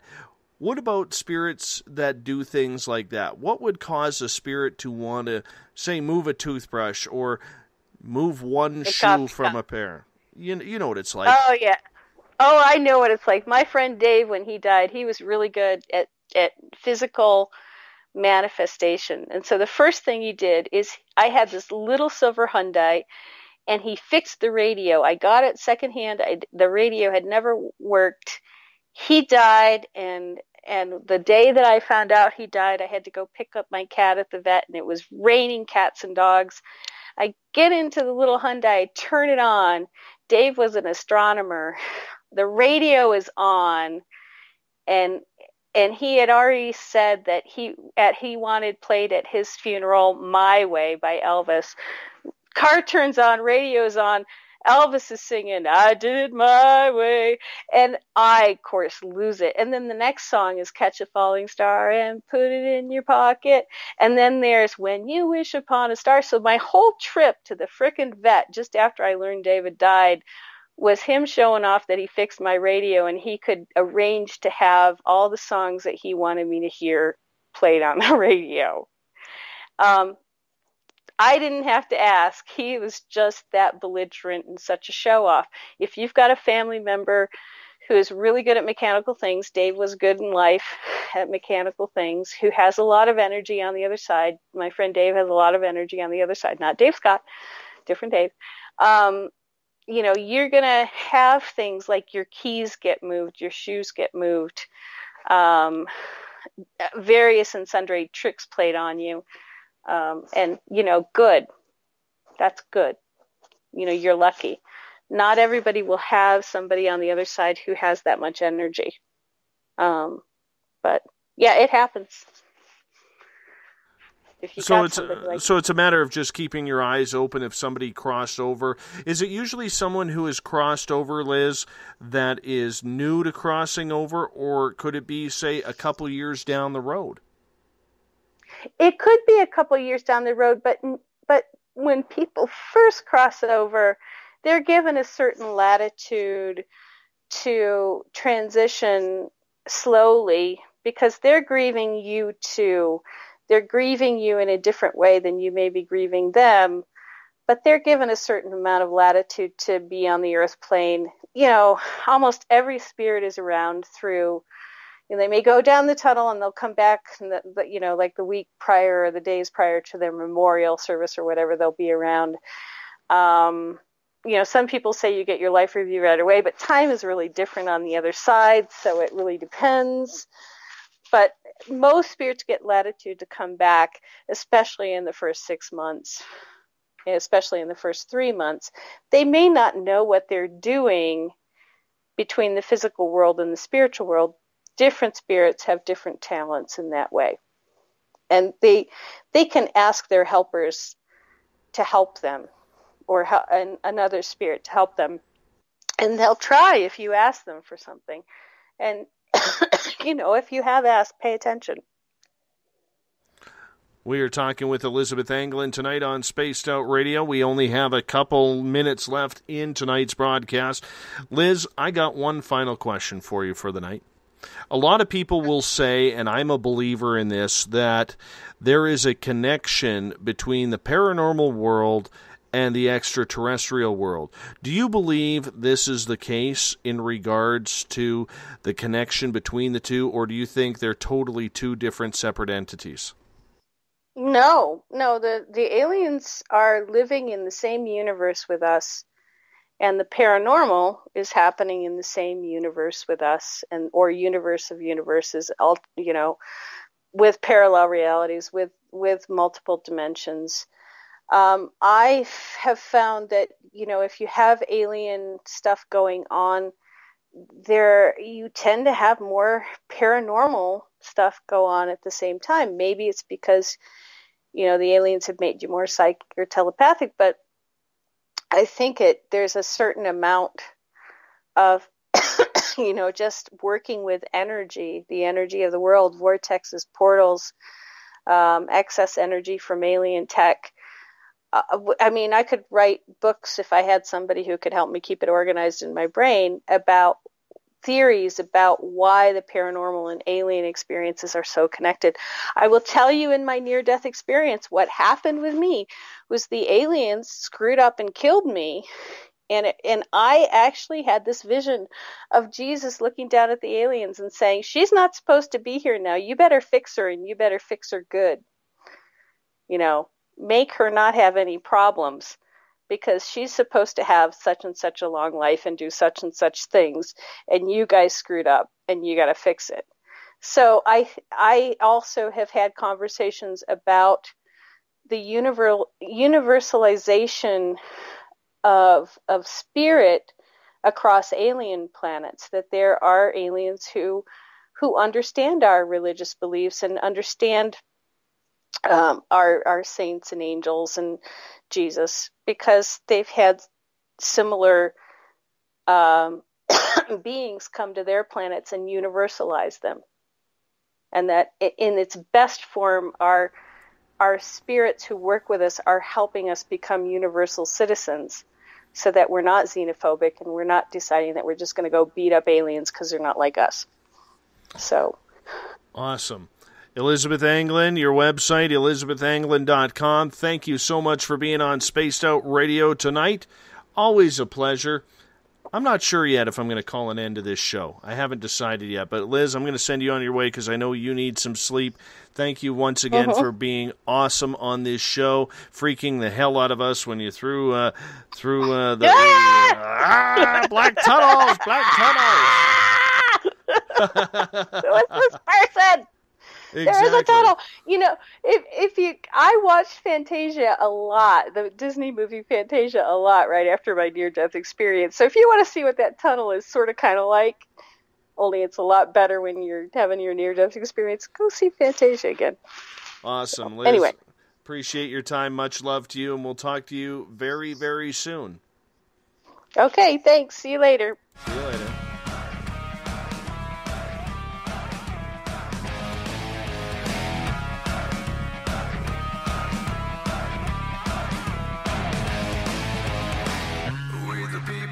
Taking over.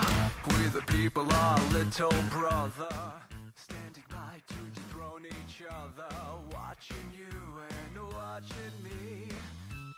What's going on, Spaced Out Radio Land? We made it through a pretty damn good show with the audio. It worked. I'm so happy. I'm smiling. Who's still around? Spaced Out Radio chat room. Who's there? Let me know who's there. Paranormal Into the Night, let me know who's there. I haven't decided yet whether I'm shutting this thing down yet. I'm having fun here. I'm just jamming. Tomorrow night on the show, Claudia McNall will join us. We're talking channeling.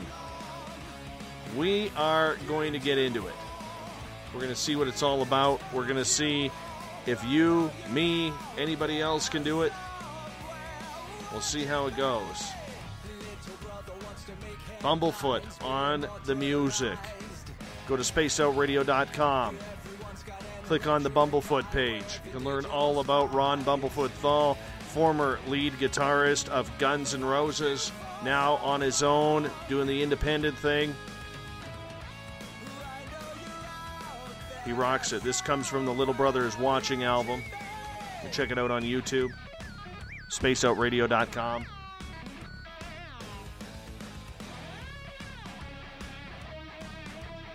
You can follow us on Twitter at Spaced Out Radio. Give our Facebook page a like, Spaced Out Radio Show. On Instagram, Dave Scott SOR. Our YouTube channel is Spaced Out Radio Show. Our website, spacedoutradio.com. I love it. Kind of makes you want to sing. I'm not going to do it. Who's still awake? Eric, I see you're awake. I know JR's awake. The poet is awake. Gloria is still with us. I think Joe is still here. Lisa's still here. Little Billy Cardwell, he's still around. We got 7 people. I want to see 8. Yes, Lisa. YouTube removes some of our videos and our archives because of Bumblefoot. See, YouTube does a really cool thing, and what they do is they have protection on artists and their music, especially when their music is choreographed to another show.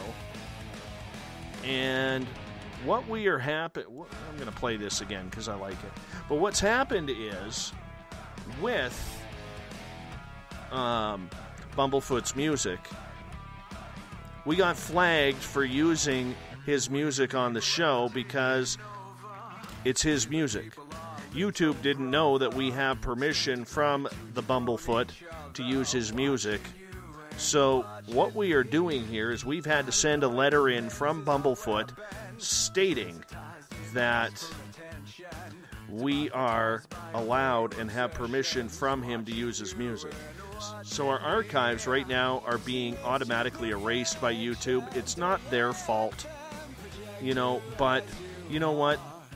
They're doing their job, and I'm very happy that they're doing their job with it. They got to protect their artists, and the artists need to protect their work. So we're not really complaining about it. We're just going up to them and doing the proper steps. James Tyson's taking care of that, just saying, hey, we have permission to use it. We have the letter showing that we're able to use his music. And worst case scenario, well, YouTube and Bumblefoot can hook up, and we can do that. It is a little bit of a pain, Lisa, but on the flip side, you know what? They're protecting him as an artist, and I really don't mind. If that's the worst thing that happens, it's something that we can clear up, and it's something we can take care of. Who wants to call in? Anybody? 702-302-4556. Let's extend this one.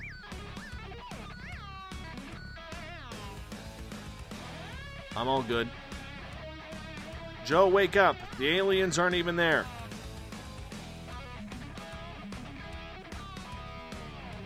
Joe's had aliens at his house. He's from Paranormal End of the Night.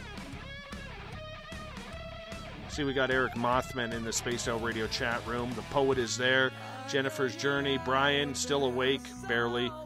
Toothpicks in his eyes.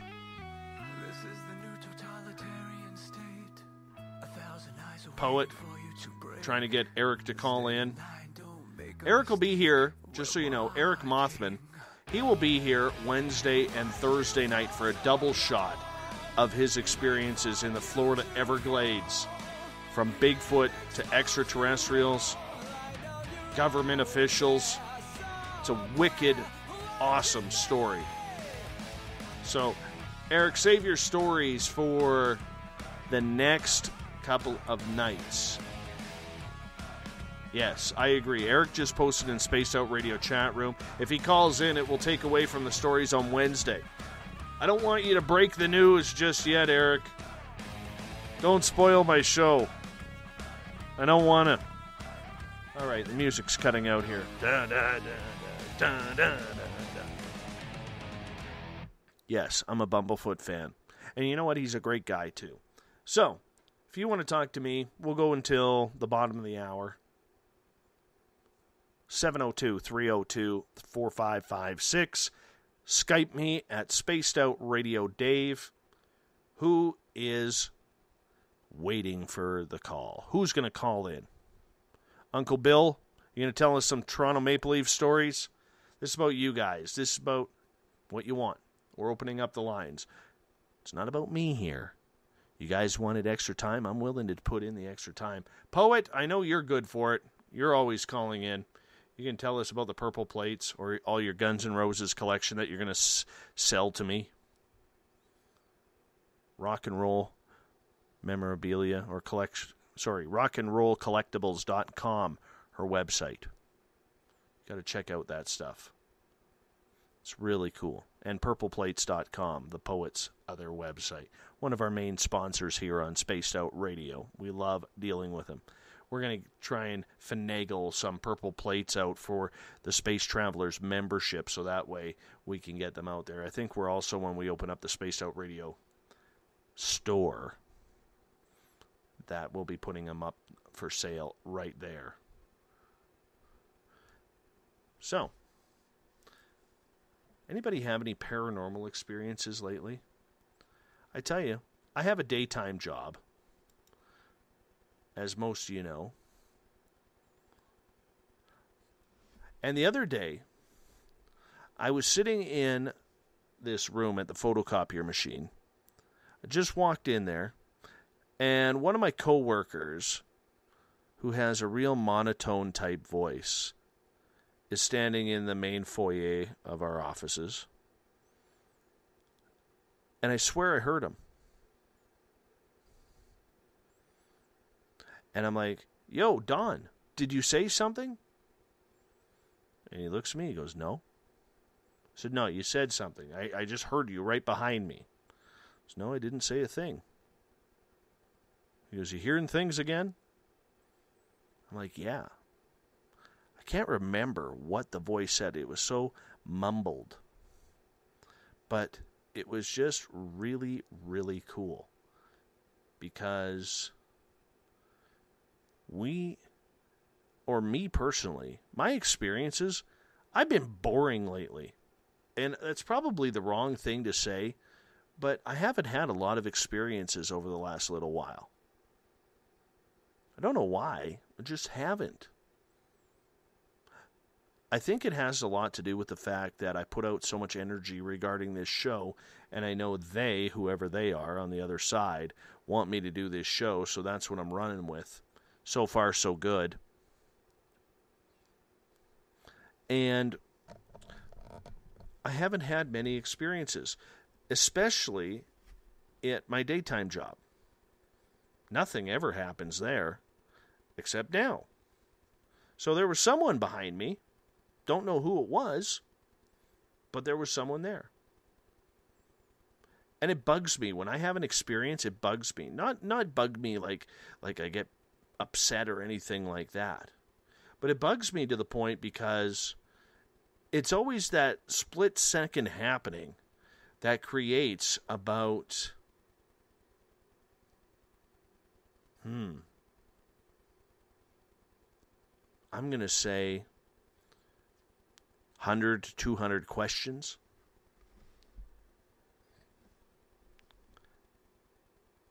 So these people who have these experiences every day like I was, when you all of a sudden don't have it, you need that fix. Like, for instance, I haven't seen a UFO in approximately, when was the last one I saw? I'm going to say 8 months ago? 9 months ago? It's March, so 8 months ago. And there was a point where it was every night I was seeing them. So I strongly believe that it has something to do with the fact that when they sit there and see what you're doing towards what they believe in, I think they pull away and let you focus your energy on that. I think there's something to that. I don't know why, but I just do.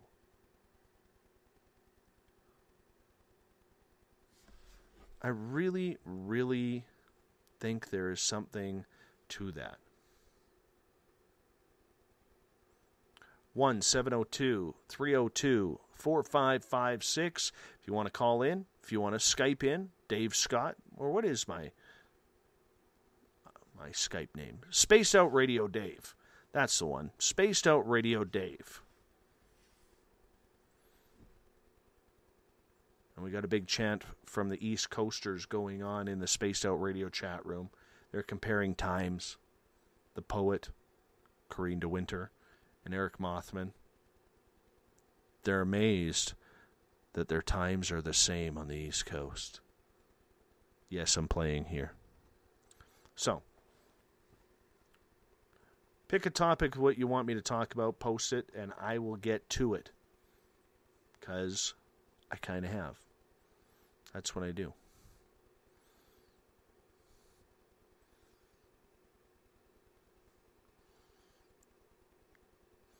You know what I loved about Elizabeth's comment tonight? Elizabeth Anglin was our guest.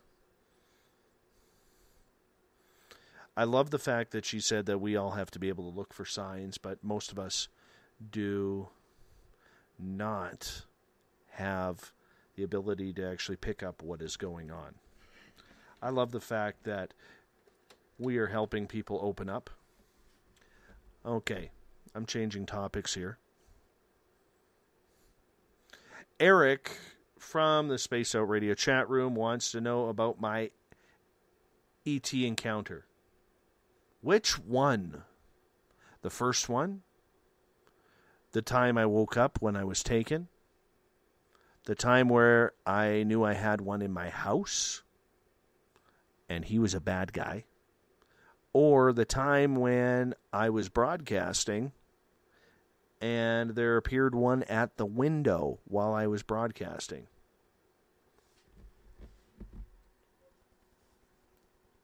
I don't know.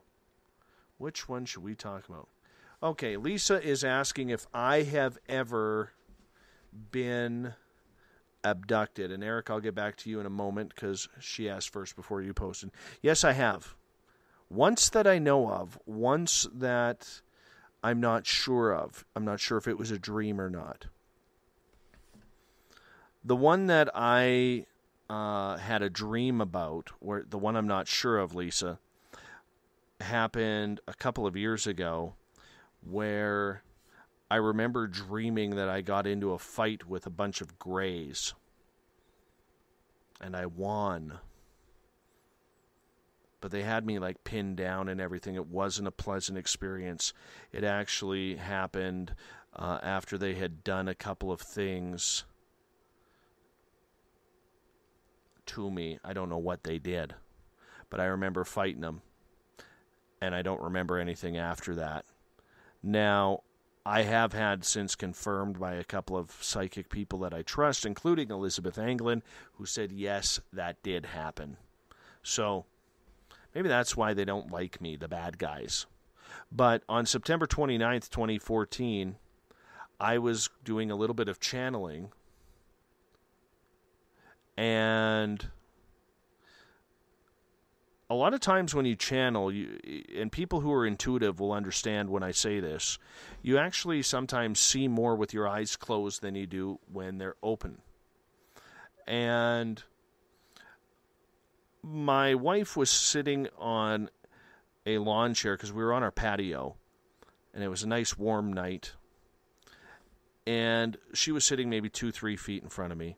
And I closed my eyes. I started grounding myself to make sure I was going to get a clear open network. And what I do is I go through the whole channels of, peace, love, light, God, protect me, only talk to the good, not the bad, so on and so forth. So as I had my eyes closed, I could see where Mrs. Spaced Out Radio was sitting right in front of me. And to the right of her, at the bottom right, behind the chair, I saw this little gray dude kind of peer his head around, and I only saw about half his face. And then when I said, "Oh, hi, how you doing? You can come up if you want," he quickly pulled his head back, and boom, he was gone. It's kind of cool. Little did I know that night I would see him again. I woke up, and I was lying on a steel table with my face almost like, you know when you're in a massage table and they have that little donut that you stick your head through so you can breathe down while you're laying on your stomach? My head was in one of those. And I felt these little fingers. If you saw me, I'm actually moving my fingers right near the microphone. I felt these little fingers on the back of my head. And then they all moved away. And I picked up my head, I looked over my left shoulder, and that's where I saw 3 of them. And I went, and it's weird, I had a weird reaction. I actually was like, oh my God, I got abducted. And then I put my head back, wondering what they were going to do, and I felt them cut open the back of my head. And immediately I remember from one of the shows that we just did a couple of nights ago with Samantha Mowat. We're going to go through everything when she's back on in May again, because I know the audio sucked for that night. But with Samantha Mowat, we had, she had told me previous to that, I'm trying to get the words right. She said, after my first alien encounter, that if I hadn't been abducted yet, be prepared, because now that I had seen them, it was going to happen. And she walked me through the process, said, look, you're gonna panic, you're gonna scream, you're going to think that they are hurting you, but they really aren't. Just let them do their job. You can talk to them if they want. They probably won't respond. And next thing you know, they'll bring you home. So, Lisa, this is where the good part gets a little funny too, happens. I felt them cut open my back of my head. And I started feeling that panic. That, oh my God, this is going to hurt. This should hurt. And I was getting ready to scream when all of a sudden I remembered what Samantha had told me verbatim. So I took a deep breath and I just relaxed on hearing Samantha's voice in my head. You know, walking me through it, just chill out, let them do what they have to do. And then I felt them cut open the back of my skull.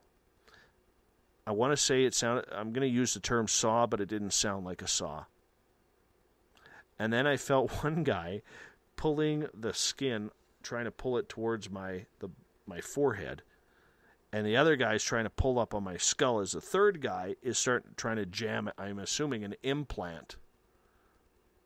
And no, Eric, I did not make eye contact with any owls before the gray encounter. So, all of a sudden, as they're working on my head, I realize that I have to go to the bathroom. So I start, no word of a lie, I swear on my children's lives, a holy Bible, which I do believe in. This is the truth. They leave me alone for a couple of seconds, pull their hands off my head. And I kind of slowly picked my head up and I said, guys, you got to hurry up because I got to pee. And if you don't hurry up and get me back, I am going to piss all over this table. I really don't want to do that. And then I felt that one of them kind of touched my head and put it back in towards where this pillow was, this donut pillow. And I started talking to them while they're working on my head. And I'm speaking underneath this pillow. I'm like, guys, I got to take a piss. Hurry up and get me done and get me home. And I was complaining about this, which seemed like forever. Yes, Gloria, I had to take a pee. So, as I'm complaining about this, next thing I remember, I am lying on top of my blankets with my face buried in my pillow. My head in the back is throbbing. Throbbing. I run to the bathroom and I must have stood there 4 or 5 minutes. It was a weird, weird experience. No, Bill, I did not warm up the bed. I made it to the bathroom in time. But I'll tell you, my head was aching for a couple of days after that, which was kind of cool. I guess. Maxon wants to hear the story about the alien at the window. On April 20th of 2014, I was broadcasting a show. We'd only been on the air for 5 months at that time. And I was broadcasting a show with a gentleman named Harvey Kraft. And there was, I believe Cog was in the room that night when this happened. And let me preface this by saying that a couple days before that, I hadn't had any encounters for a while. So I had kind of was staring up at the stars one day and said, "Where'd you guys go? I'd really like to see something again." So what I did was, my old house that I had was a rancher. And the upstairs bedroom in between the garage and the living room, I had turned into an office because I finished my basement and built the daughter's bedrooms down in the basement. So I turned the one daughter's basement or bedroom into an office. And for those of you in the Spaced Out Radio chat room and in Paranormal Into the Night, you know AK Cog. He was there that night. He listened in. So he could verify this story. So literally, we are about 10 minutes into the show. I do the introduction as you guys hear. I'm doing the introduction, and I ask Harvey the first question. And as I'm asking Harvey the first question, I got the bedroom window right there, right to my left, about 3 feet away to my left. And I see something move out the window. So I finish concentrating, asking the question, and then I put my microphone on mute. And my first impression that's going through my mind as I'm asking the question is, oh, great. People are dropping by at 10 o'clock, 10:10 at night, my time. And now my dogs are going to go nuts because they both have barking tendencies. I have a Chihuahua Dachshund named Zero and a German Shepherd Lab cross named Doug. And they're going to start barking, and once the Chihuahua starts barking, she can't stop. That's just the way Chihuahuas are, and I'm thinking, oh, man, this is horrible. Worst case scenario for me. So what I do is I hit my mute button on my microphone, and I turn to look and see who is out the window. Now, I don't have any night lights on. I got a street light because I lived in a subdivision. None of my neighbors know what I moonlight doing. Okay, they just don't. I keep that kind of silent because a lot of people aren't into this. So what happened was, I turn and look outside the window. And there on the other side of the window, about 6 to 8 feet away from me, is the biggest set of black eyes I have ever seen. And then the head comes into focus. It was a gray, but it was like one of those large-headed grays that had like a real bony face structure. Like I could see the cheekbones, I could see the small chin, and there was like, it was just flesh between the cheekbones and the chin, and the chin was small and a very slit for the mouth, but the head was bulbous, man. It was huge. I mean, in human terms, we think of it as the old Weebles, man. Like, with a head that size, this thing should be rocking back and forth. But it wasn't. There it was, standing at my window. I stared at it. It stared at me. I kind of screamed. I fell back into my chair. Darn near fell down. And then I looked up at the window again, and it was gone. Now, outside that window, I could have seen if anything ran off or moved. It was that quick. But this thing was gone. Like, I'm talking Donovan Bailey beating Mike Johnson in the Olympics for the fastest man in the world. Gone. And Harvey's still answering his question while I'm on the air, or while my microphone is muted. So he comes back on, and I am like panicking, like, what the Sam hell? And I said, Harvey, I just had an experience. There was a being at my window. And Cog was there, and I remember him saying, you okay? Because I sounded rattled for the rest of the night. I will never forget that image in my head. It was freaky. Lisa is asking for my encounter. Is there any scar? No, there is not. I have no scar.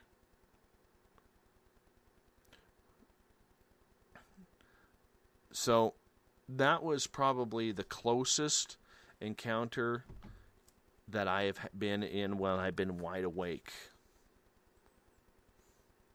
It's, oh, yes, Corrine was there, too. I never had the blinds down, Max. Max is asking in the Spaced Out Radio chat room if I had the blinds, if I installed blinds. And, yeah, there were blinds on the window, but I never put them down. I'll tell you, though, the window behind me right now, it has the blinds down. I'm not going to lie.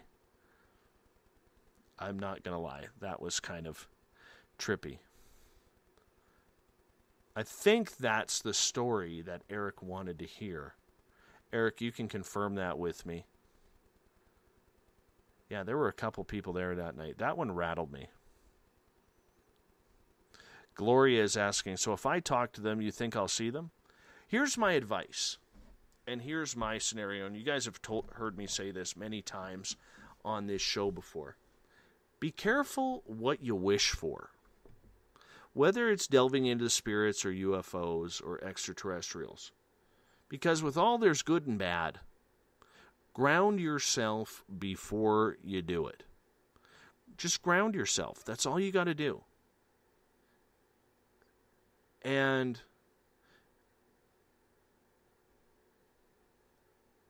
ask God or the higher power, whatever you believe in, to show you. It may not be that night, but they will show you. I have found that at times when I had the ability to summon UFOs, I learned from watching some videos on YouTube, and right now the gentleman's name is escaping me, but when I used to do that, I would see them. So yeah, I think you, Gloria, you could see them, but just make sure you have the right intentions, because you don't want the bad guys to come. Eric wants to know the story of the two in the field. Okay. This was the first ET encounter that I had. It was in April of, geez, we're coming up the 2-year anniversary of this. Hard to believe. April of 2014. It was somewhere between April 5th and April 10th. And I had the landing happen of the UFO. You've heard that story. And 5 days after I had the landing happen, I went back to that area with Samantha Mowat, and we're going to talk about this story when Samantha is back on the air, so she can give her perspective of what happened that day as well. But her and I walked into this forest in behind the farm where I had seen the UFO land. Coincidentally, it's the same forest where I saw the Bigfoot. There's something real special about that property, and if I could have afforded to buy it, I would have. Because there is something very special about that property. It is like one giant portal. It is amazing the amount of activity that is there, whether it's Bigfoot, whether it's spirit or ufological. And I probably seen on that property alone just 3, 4, 5, 6, 7 UFO sightings there at minimum. Those are just the ones I could remember. And so Samantha and I walked into this forest, and we came to this clearing, and she kind of turned to me, and she says, okay, Dave, I don't want to alarm you, but I want you to look straight ahead and tell me what you see. And for many of you who have been in forests, you'll understand what I'm saying. Like, we're talking dense forest, that up above, it may look like a very thick canopy, but down below there's openings in there where you can see for quite a distance. And we came to one of these openings, and I looked straight ahead north, and my first words were to Samantha, "What the F is that?" And about 200 feet in front of me was this 10 to 12 foot being. Creamy color. Samantha saw two of them. She was looking at one that was about 5 to 6 feet tall. I did not see them. I don't know whether they blocked themselves from me or whether I was just so mesmerized at this 10 to 12 footer that I didn't know what was going on. Now, here is the biggest line of bull crap, as I'm trying not to swear on the radio anymore. Poet, hint, hint. You always hear people say, well, you had your phone on you. Why didn't you grab a picture? Or why didn't you do this? Or why didn't you record it? Or, put the video on. When you are having a surreal experience with something that is unexplainable happening right in front of you, and I think I'm a pretty sane guy, but when you have something like this and you have an alien standing in front of you and it's your first time seeing an alien, you're not thinking about grabbing your camera. This is why I totally believe most of this video footage you see on YouTube, I would say 98% of it, when they say the aliens are there, it's garbage.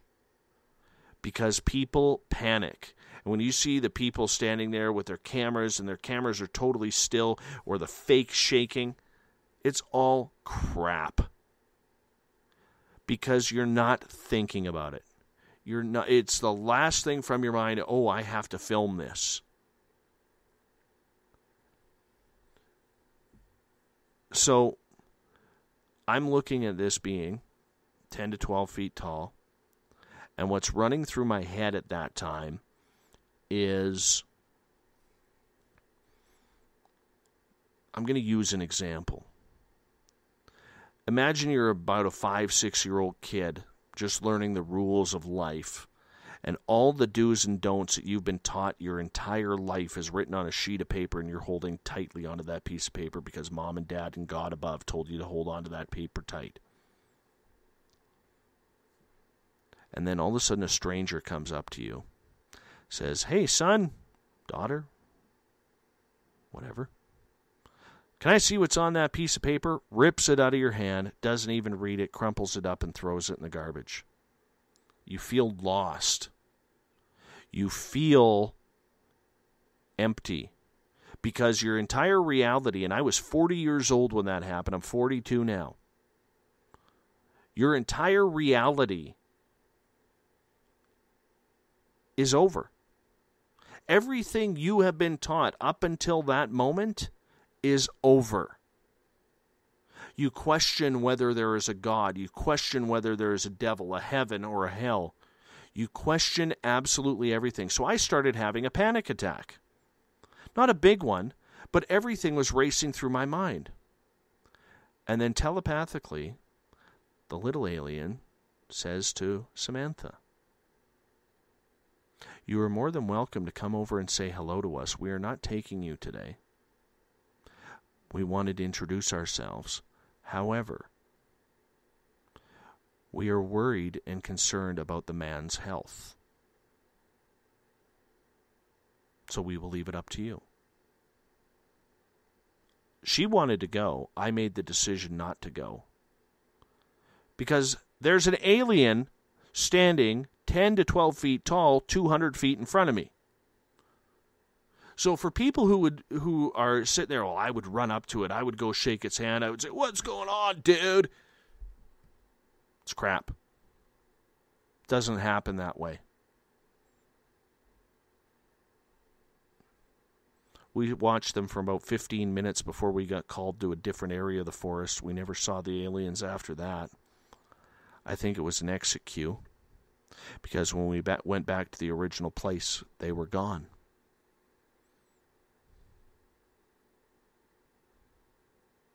At no time did I feel in danger. At no time with any of my experiences have I felt in danger. And frankly, I look at the experiences that they are for me. I needed that. And the funny part about it is, all of these experiences that I have had, I'm not a churchgoer, I'm not religious,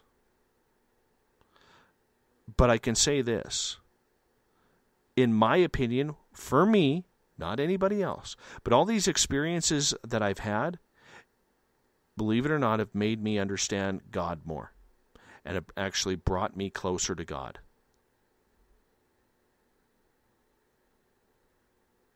So, I like the idea that I'm an experiencer. That's why I'm focusing this show on the experiencers. Hey, I want to welcome a new listener in our Spaced Out Radio chat room, Big O. Thank you so much for checking us out. Not sure if you've heard it before. This is the first time I've seen you in the chat room, so thank you so much for checking out Spaced Out Radio. We do this thing 7 days a week, soon to be 9 p.m. Pacific to midnight as of April 18th. We're going to 3 hours from 2. We are just playing some overtime here because we can. I'm just not tired. Not in the mood to just turn the microphone off yet. So that's what we're doing. And I was asked about my personal experiences of what led me to this, so that's what I am chatting about right now. Gloria is asking, who or what called you to a different area? And they did.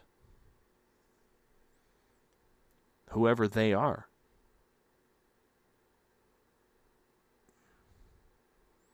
We knew there was more ETs over there. We just couldn't see them. You think you see something move out of the corner of the eyes, but they were gone. Good night, Lisa. Sweet dreams. And this is where I kind of get the attitude, and I'm going to shut this down in probably about 7 or 8 minutes here, unless I get rambling again. But this is where I am really starting to believe about my theory. I do not have an agenda. I do not have the will or the want to expose the government or to expose the cabal or anything like that. There's other people doing that. What I want to do is I want to be able to tell stories, and I want to be able to help people with their own experiences, because the experiencer, in my opinion, is the forgotten soul in all of this. And we can sit there and we can talk all we want regarding what the government is hiding, what they're not. And hell, I love conspiracy theories. I do. There's some really good ones out there. There's some whacked ones where I, want to shake someone and say, you know what, wake up. But there's some good ones out there. ETs being one of them. But it's not my job as a journalist, and I now call myself a journalist again after retiring after 8 years. But I am certain that there is something to my theory. Because, as I said to Samantha on the show, and I'm not sure if any of you were able to pick it up, I am certain there has something to do with the fact that in Canada here, we never had a deal, ETs or humans, for technology. We never had a deal.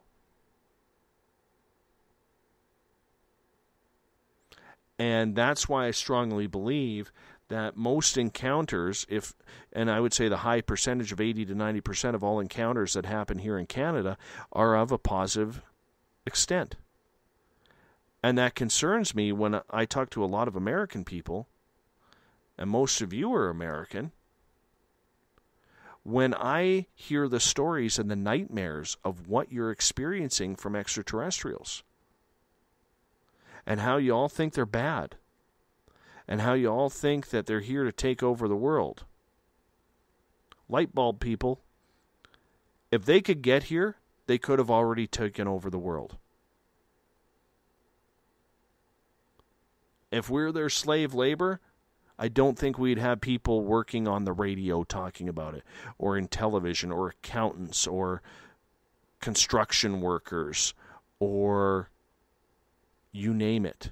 Walmart greeters for retired, or golf pros, or hockey games, or football. We wouldn't have it. We'd all be slave labor or food, or just plain old dead.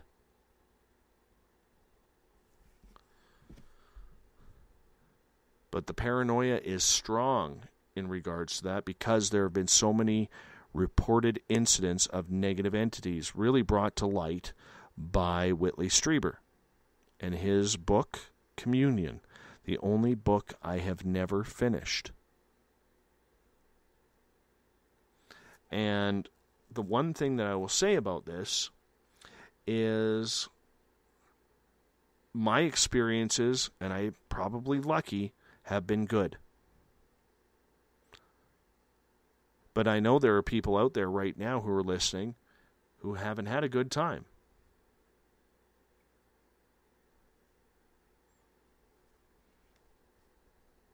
And that's what we try to do. Everyone has a story. So when we bring on the guests, we may be talking to the guests about what their professionalism is, but we always try and bring in the humanity side. That's what we do here.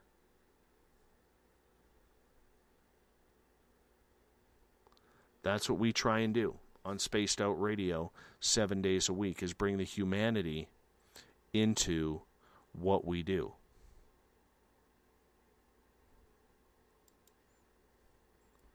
So, any other stories that you guys would like to hear before I call it the night? I'll give you a minute or two to type them in. I got lots of them. I can't give everything away in one night, but since we're there, I'll leave it to you guys in the Space Out Radio chat room or at Paranormal Into the Night. Really up to you guys. I am having fun, not gonna lie. I like this overtime thing. We weren't able to do that on BTR. Spreaker's so much better.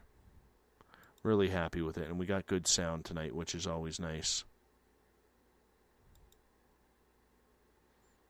Gloria is saying in the Paranormal Into the Night, I think your show is the best, Dave. Seriously.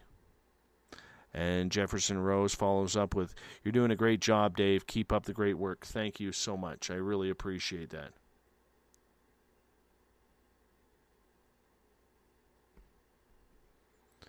On that note, I hope you don't mind.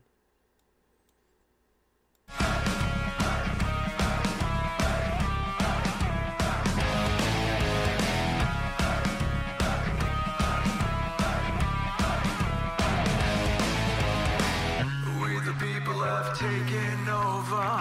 We the people are little brother, standing by to dethrone each other, watching you and watching me. Paranoid, the lens is our weapon, desensitized in our lust for attention, democratized by our voyeur obsessions, watching you and watching me. Slaves to perfection, don't let Overtime on Spaced Out Radio tonight. The beauty of the new format.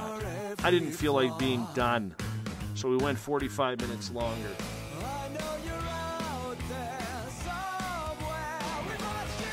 It's been a great time. Thank you for everyone sticking up late, getting into the stories. It's a lot of fun, man. We're getting places. We're going. We're moving on up. Making it happen. having fun with it. Tomorrow night on the show, Claire McNall will be with us talking channeling. Blast, man. Enjoy tomorrow night's show. I'll teach you how to channel.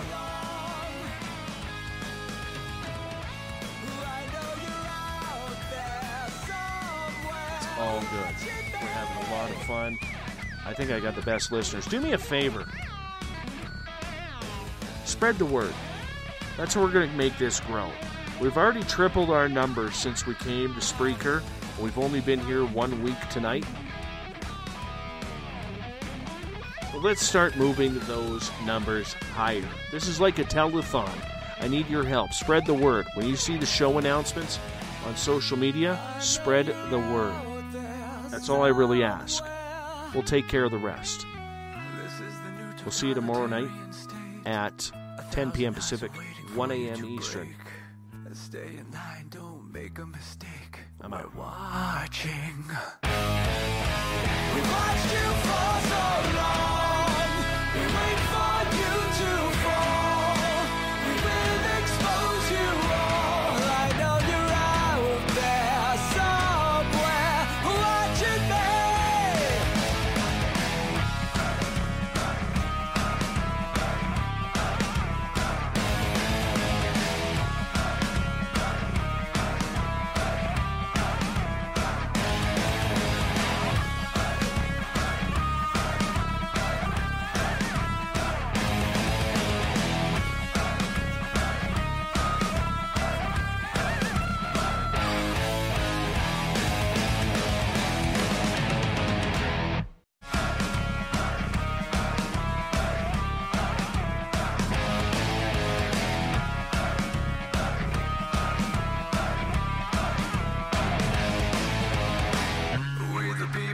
Taking over.